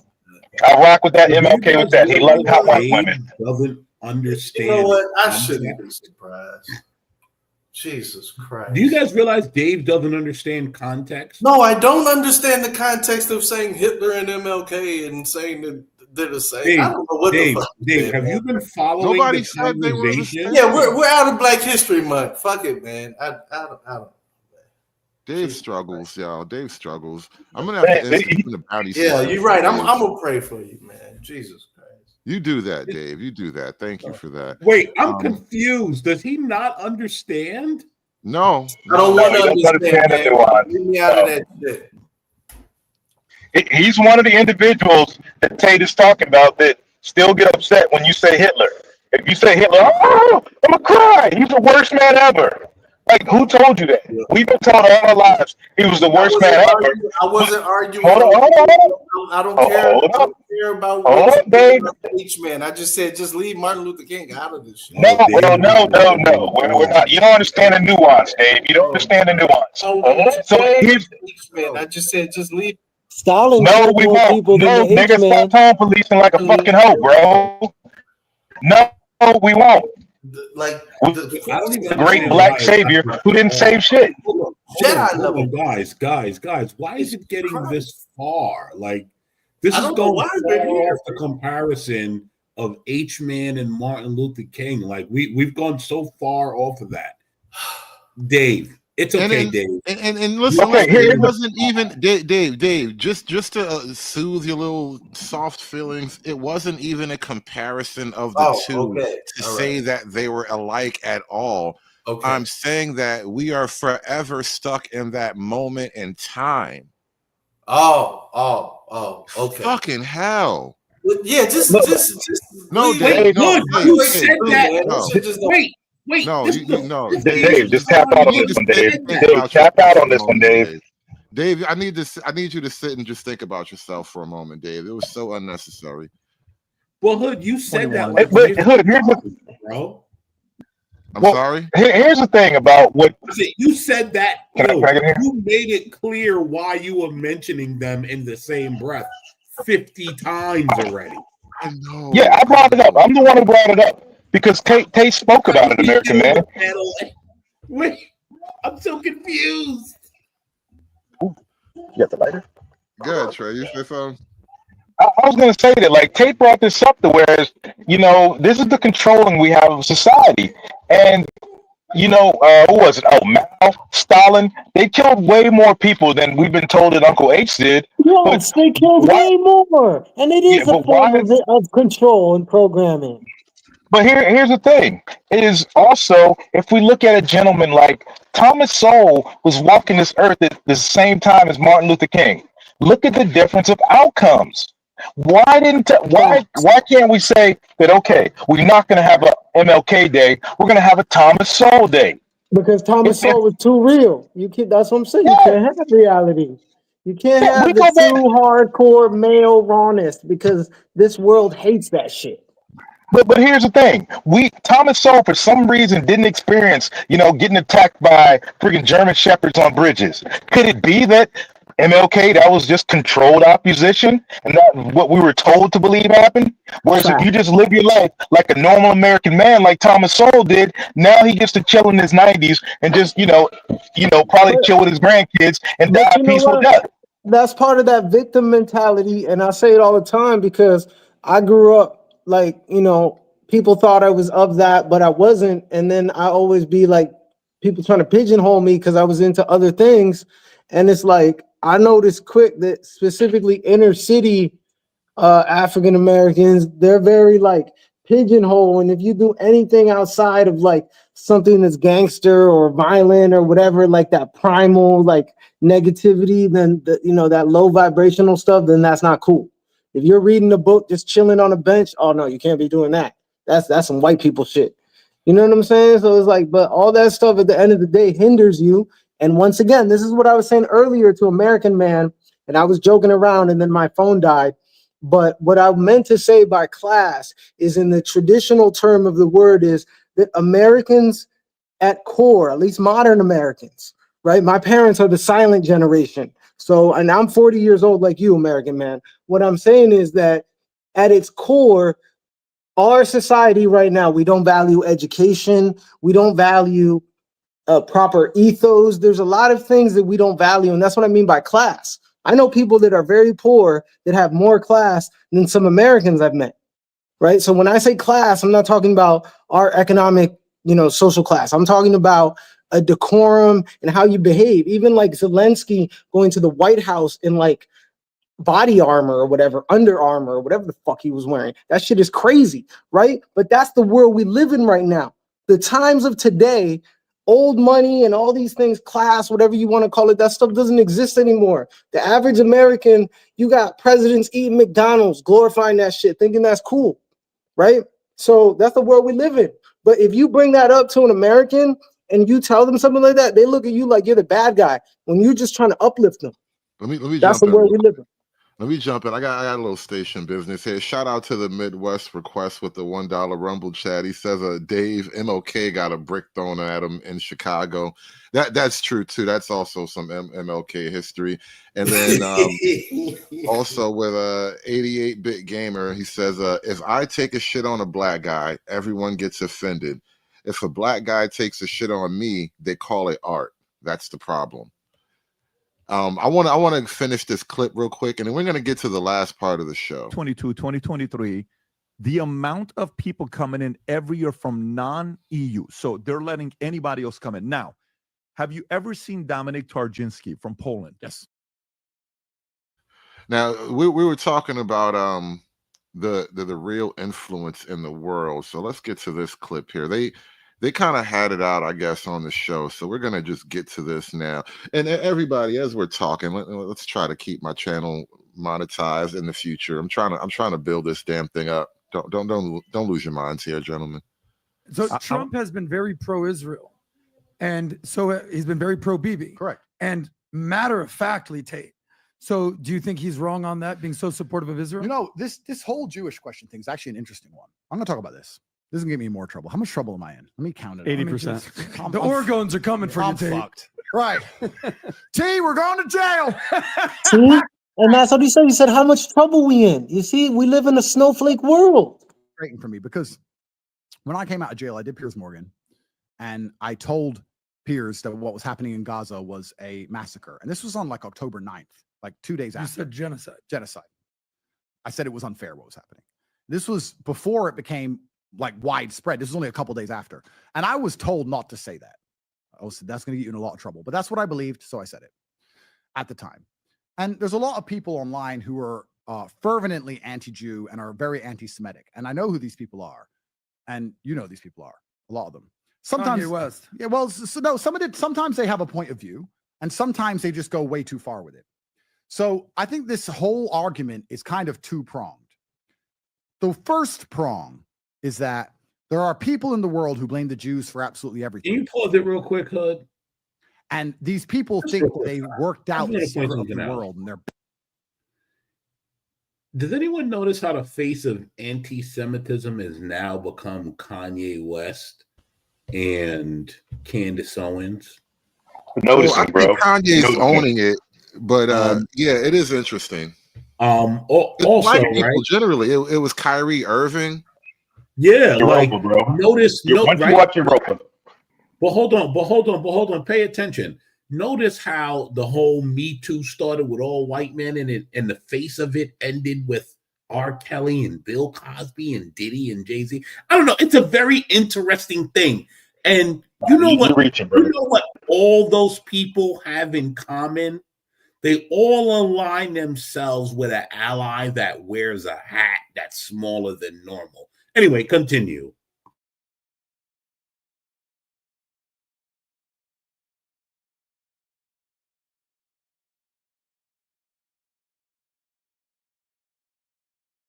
Hey, did I freeze up? What's going on? I think you froze up. Yeah, something happened with Hood computer. Something may have happened with her computer.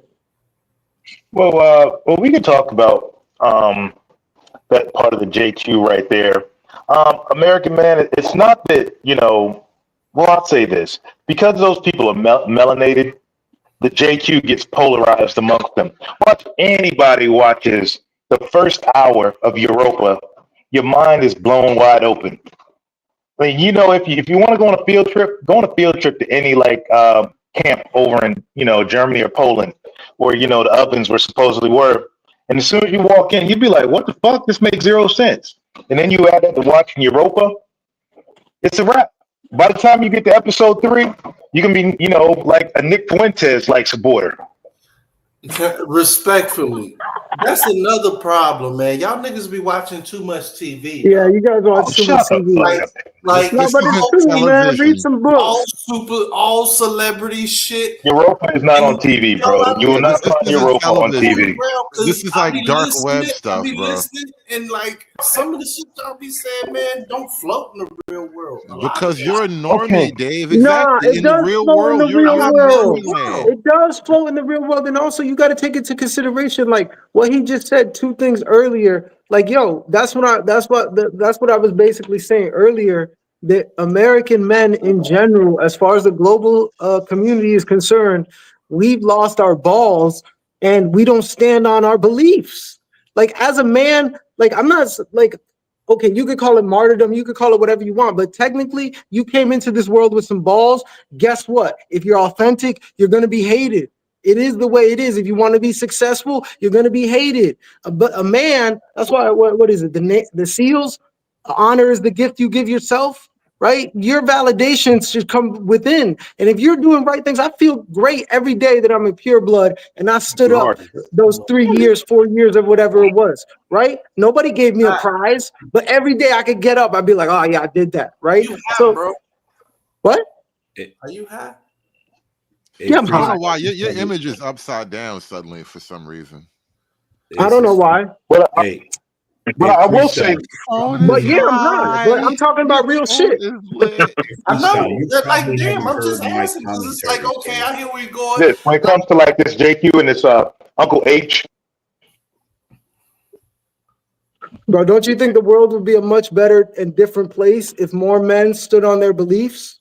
Hey, freestyle. I think most of them are. If you've heard my commentary, sir, you clearly have never heard my commentary. No, I heard your commentary. I was just saying that basically we were talking about 2 different classes, and I wasn't talking about the socioeconomic class. But no, I fuck with you. I got no problem with you, American. I want to get back to this clip real quick. And they blame Jewish people for everything. They're like, oh, but that's the Jews. What is? Race mixing is the Jews. Maybe they're attacking me for supporting race mixing. My dad is black, my mother is white. Why do you think the Israelis called me and told me to say this? It's my upbringing. Or they'll say, oh, but you can't get a girlfriend because the girls have all been subverted by the media. That's the Jews. how did the Jews keep you out the gym? Because your arms are skinny, bro. Like, how did the Jews stop you from being a man they want to fuck? Explain that to me. Like, they go so got a far point. with it. He's They got a go so point. far with it. And if you try and point this out, you're instantly a Mossad agent. Even I get this. After defending Palestine and risking my life, because they could have locked me back up and I was told not to, they're still not happy with me because I don't go far enough with blaming the rain on the Jews. It rained outside. You didn't have an umbrella. The Jews did it. So there's the psycho side of it. I think he does have a point. In as much as I lean into conspiracy theory stuff, you can't ever let go of the whole personal responsibility. Yeah, that's life in general. You got to vote for yourself every day, no matter what. And if anything, that's what, as American men as a whole, that's what we're losing. I'm not trying to put myself in this group because I don't consider myself like that. But business, though, hold on, you kind of cut me off. Let me do a little station business here because I was gonna say I need to make a shout out to the Midwest request here with the $5 Rumble chat. He was saying after World War II, and the liberal economic order was put in place, they said it was the end of history. That's why it feels like we've been fighting the ghost of the past and denying reality. Now, that's the other part of it where there is something to talk about them, but they're not the reason why you don't go to the gym. They're not the reason why you haven't learned anything useful. Right. Well, the issue that comes with that hood is this: the JQ, the people at the top, the people way above that control everything. They know there's going to be a few men that break through and make a whole lot of money. That's not a blip in their radar. They're okay because they know once those men get through, the majority are going to demonize them. So you know what? Yeah, hit the gym, get your money right, get your investments right, and do what you do as a man. And you're above all this. I mean, you got to basically, you could be a social justice warrior on the right and get you a YouTube channel and get out there like Brandon Tatum or somebody. Or you know what? I'm going to enjoy my life and I ain't going to think twice about this. Whatever happens, happens. Facts. And it's an added point too. It's like, men, at the end of the day, I mean, heavy is the crown the king wears or whatever that is. Like, men, at the end of the day, all this stuff isn't really new. Like, as a man, guess what? You're born alone and you die alone. You got to make what you got to make for yourself. You got a certain amount of cards. Everybody got different ones, and it's up to you to make the best out of them. That's life. That's real. But as a rational person who likes to see both sides of the argument, I would also argue it is interesting that it seems the only influence over the American government that we're not scared about or we don't measure is the Israeli influence of the American government.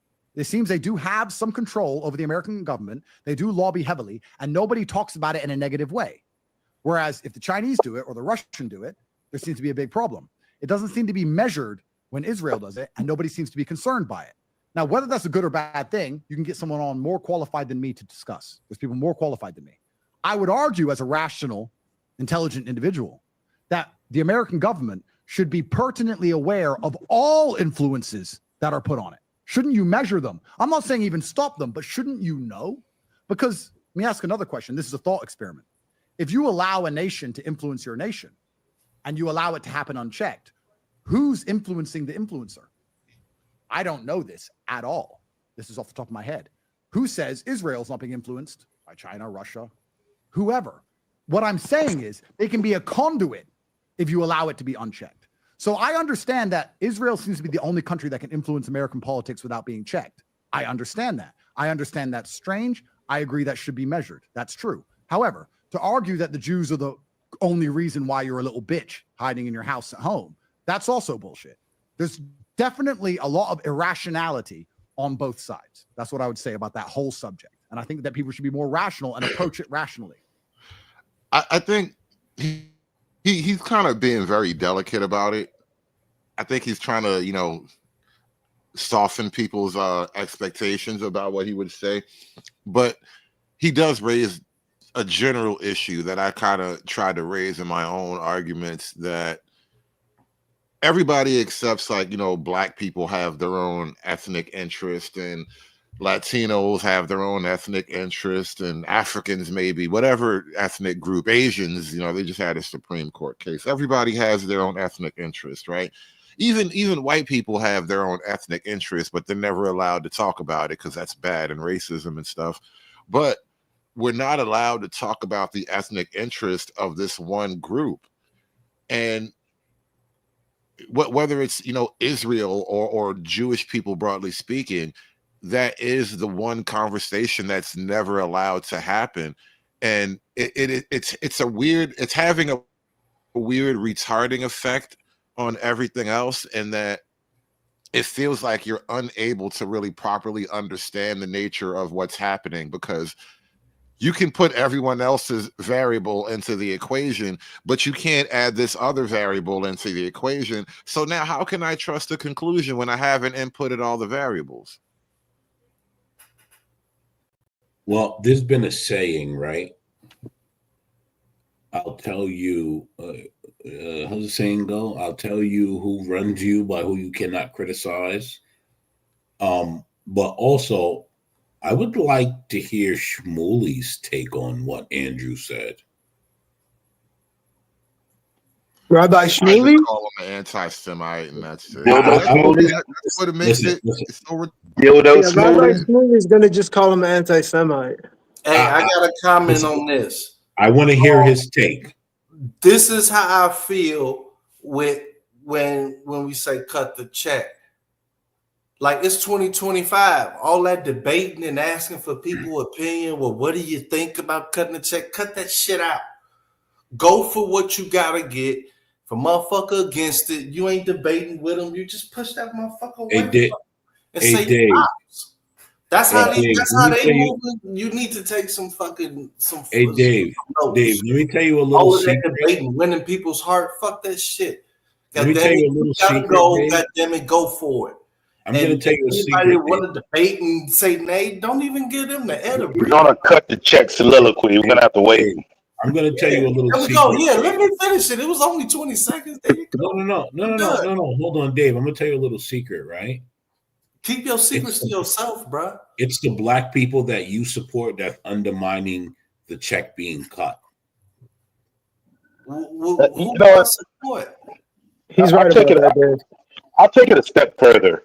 Like, Dave, you are the people that Andrew Tate is talking about here. Everybody that Andrew Tate is talking about in a negative way. Listen, hold on, bro. I don't think it. Don't hold on. Let me finish. Talking about, nigga. Listen, bro. Don't act like you know a nigga I'm right American, bro. I don't give a fuck. He just came here. Why the fuck should I give a fuck what he? He's talking about Americans like you. He's talking about white liberal women. He's talking about soy boys. He's talking about Cesar Chavez worshiping Mexicans. Now, and most importantly, Dave, he's talking about niggas. Why are you coming at me, man? I ain't say nothing to you. Who is this guy? Dave, you really got to listen more than you talk. Why am I supposed to listen to a nigga calling me so? By not talking and hearing what he's saying, because he wasn't trying to insult you. He was trying to I'm gonna explain try something. this. And I'm gonna try this because you're the host. Whole thing offensive because you're the host. saying I'm gonna so many try words. this, man. I'm gonna listen to a guy calling me soy boy. my All right. He didn't call you a soy boy. He mentioned a lot of things. A soy boy was one of them. You were in the list, but he never called you a soy boy. He was mentioning a list of things. Jesus Christ, Dave. Why do you make this so fucking hard? I'm gonna stop letting you come up here, bro. Jesus. Here's the thing: is that the men in those groups I listed, they're just the pawns. The women in those groups, yeah, they'll get all the handouts. If the check is ever cut, every woman in every marginalized group will get a check, and those men ain't getting nothing. They'll be sitting there, looking all stupid.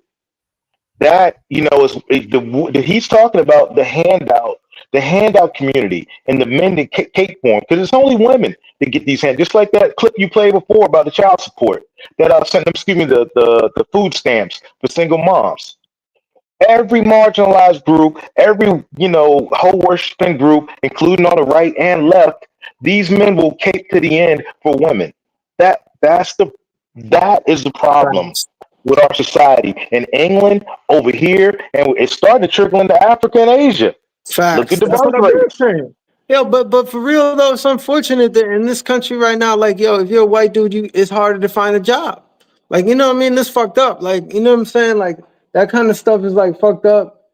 And like, if you want to do well and you want to better yourself and better your family, you should be getting the jobs and the opportunities and you know, the communities that are glorifying these negative things that are going on right now in the world, they're the ones who shouldn't get these government handouts, if you will. You know what I'm saying? Like, it's fucked up. Like, you got, you know, these crazy ass baby mamas who are doing crazy things. They get free money. You get these Glocktaviuses get free money.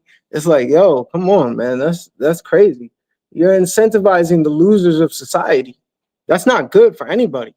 And to be real, it doesn't motivate those people to ever better themselves. Even though they think it's good to get a handout, they're never going to actually better themselves. They're always going to be in that low position. Steps. Look, man, I got decades in. I don't know what step you is on your fight with Social Security, God damn it, but I'm almost there. And I've had to research what this money goes to. Now, 75 to 85 to 80% of this shit, all of what you're talking about, go to senior citizens. Now, I pay this shit. I'm finna pay it again. I've already paid it. I'm waiting for the check, right? I pay my FICA, Medicare, all that shit, right? Decades in.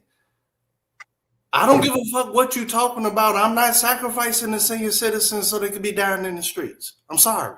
Yeah, the senior citizens, first off, the senior citizens are going to be fine. That's not the biggest concern. Like, just no, they're not. Like the fucking bill's going through right now. Goddammit, it's upheaval. But when y'all talk about these programs, you got to know the percentage distribution on who's actually getting shit. It's not Keisha, motherfucker. They're not the majority, motherfucker. It's the granny. The motherfuckers have paid into this bitch for 2 and 3 decades, and now that they fucking senior citizens, motherfuckers talking about cutting that shit. Well, either way, this is how no man should be paying for other people. With motherfuckers who don't even pay into it. Okay. All that stuff is socialism, first off, and we shouldn't be paying for other people's dumb shit. No. Do you pay? Listen, guys. Hold on. I pay into it, Dave. Okay, right. Let's have that conversation. Okay. So let me just go over something with you real quick, Dave. Right? It's not cutting off Granny, right? Because we understand Granny paid into it, and Granny needs to get out of it what she paid in.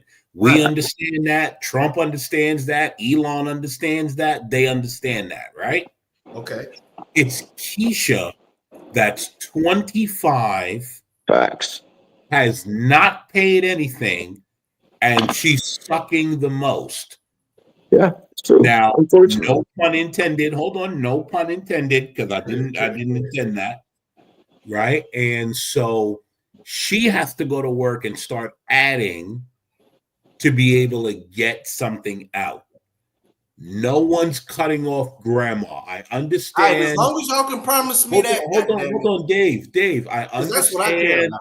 I understand you are outside with your tambourine saying, which side are you on? But that's the only fucking thing I care about, man. Don't be throwing these goddamn old people. So no, the old people are gonna be fine. That's not what's happening, Dave. So you're being disingenuous because you know that's not what's happening. Okay. All right. I'm taking care of all this shit happening. Granny and them ain't gonna be touched. Granny is gonna be fine. Granny and Grandpa, goddamn it, they be kicking out. I want to say a couple of things. Hold on. So, this was from a little bit from the past of why Kanye and Candace Owens are they're the face of the Jewish question, pretty much. The reason that is, it's what that commenter said before. You shit on a black guy, it's hate. Black guy shits on you, it's art. If a white person brings up JQ, they're evil, they're Nazis. If a black person brings it up, oh, they're just crazy. That's one thing. Another thing is, I will acknowledge there is a privilege with black people. Not just talking about Jewish people, but white people in general. Like there is a and here's another thing. I think there's a confluence happening right now, which I wasn't in Germany during 1920s, but it's very interesting how there's one side that's moving more towards the questioning the JQ, and the complete other side, the complete so-called enemy of that side, what are their ideals? Down with the elites, down with the people who run shit, which they blame as white people. But if you can further go down that rabbit hole with them, we You know might what's end up crazy? at a situation where these confluences actually come to an agreement. The nationalism meets the socialism. It's very interesting what's happening right Yo, you I noticed that months ago when October 7th happened and it started becoming a thing. I pointed out how the far right, they're anti-Semitic for this set of reasons or whatever. And the far left, they're anti-Semitic for a completely different set of Yeah. reasons. And reasons that the far right don't even believe in. Because it's like, all right, the left believes in systemic racism. And the reality is, if you look at, who has all the networks and the influence and the power, like they're the system. But they're the system, they yeah. didn't really see it that way until October 7th kind of put it on Front Street.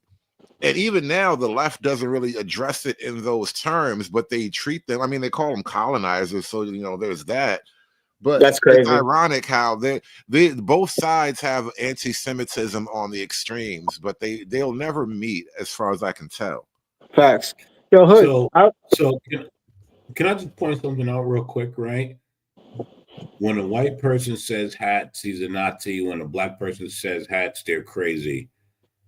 At the end of the day, don't they, like, crazy or Nazi? What purpose do they both serve?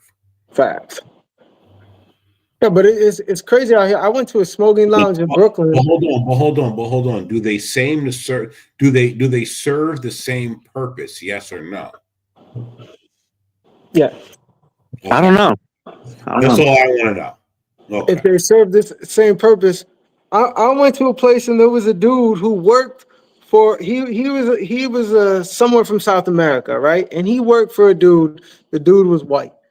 This guy said some crazy liberal colonizer BS to this dude, and the liberal boss white dude just stood there and took it. And I was the only one who said something. And I said something to the dude. I was like, "Yo, you gonna take this?" And then I said to the other dude in Spanish, "I'm like, yo, tú sabes que tú your employer, he's white, right?" And those two just stood there like NPCs. And it's like, yo, man, is like a lot of times. Yeah, I don't know what it is with liberals, man. They be like hating themselves, or I don't know what it is. Yeah, no, that was another thing I forgot I wanted to bring up. Politics, right? Upside down? Politics is about self-interest, right? It's about, okay, if I push these ideas, this is a belief that it's going to benefit me. I'm going to have real world consequences for supporting these things. So right now, the liberal whites, they believe the kumbaya, they believe all that stuff. They're scared of black people. They're scared of the Jews. They are actually scared of these people. And they believe that if they can just bring everyone together and share, break bread, that is going to be the best outcome. When that value judgment changes, when they realize that is not feasible, or that is not is going to be what's going to happen, all that ideas they've had of kind of the Marxist worldview, it's going to be pointed at the same direction that the right people are pointing it at. Facts. Yeah, but the thing is, look at an example like that. We're in the situation I was in. How are you going to let yourself as a man be so emasculated, let another man who's your employee fucking emasculate you in a way like that? And I'm looking at these two dudes like, wow, look at these fucking cucks. I'm like, we've been at this for a little while. I do have to run this down, but I want to say this before I close the panel out. That's exactly what Andrew Tate was kind of talking about, freestyle, that posture and that attitude. And it's threatening. It's threatening to the left for obvious reasons. And it's threatening to the conservatives too, because you're going to kick their sandcastle over just as well. But we got to close this show out. So I want to thank everybody for coming through tonight, man. Appreciate you guys for coming up, joining the panel. You guys, we kept this thing going a little bit longer than I intended, but we're going to bring this back maybe tomorrow. I don't know. I come up with ideas for shows spontaneously. So sooner or later, we're going to come back with another show, man. Appreciate you guys for the discussion, though. Thank you, everybody who donated to the show. Yo, quick question, and I'm gonna donate later this week. Yo, quick question: what's the deal with this channel? Is different? It's different content on here. Because I follow the Not old like one, but different I'll follow content. this one too. It's not so much different content, but I just can't get my main channel monetized for some reason. Like I had monetization a couple years ago and they took it away, and I've been trying to get remonetized ever since then, and I don't know what the hell it's gonna take. I dump my content, I try to be nice. I don't know what it's gonna take. So I'm trying something new over here. I'm keeping the content a little bit tamer, less profanity, try not to go off the deep end so much. But yeah, My we're bad. trying I'm something definitely different. donated. I'm sorry, man. Well, no worries, no worries. But I appreciate you guys coming through just the same, man. But we're gonna wrap this one up, man. I will catch you guys on the next show, man. Peace, everybody. I will see you guys next time. It's done. It's done. It's done. It's done. It's done. It's done.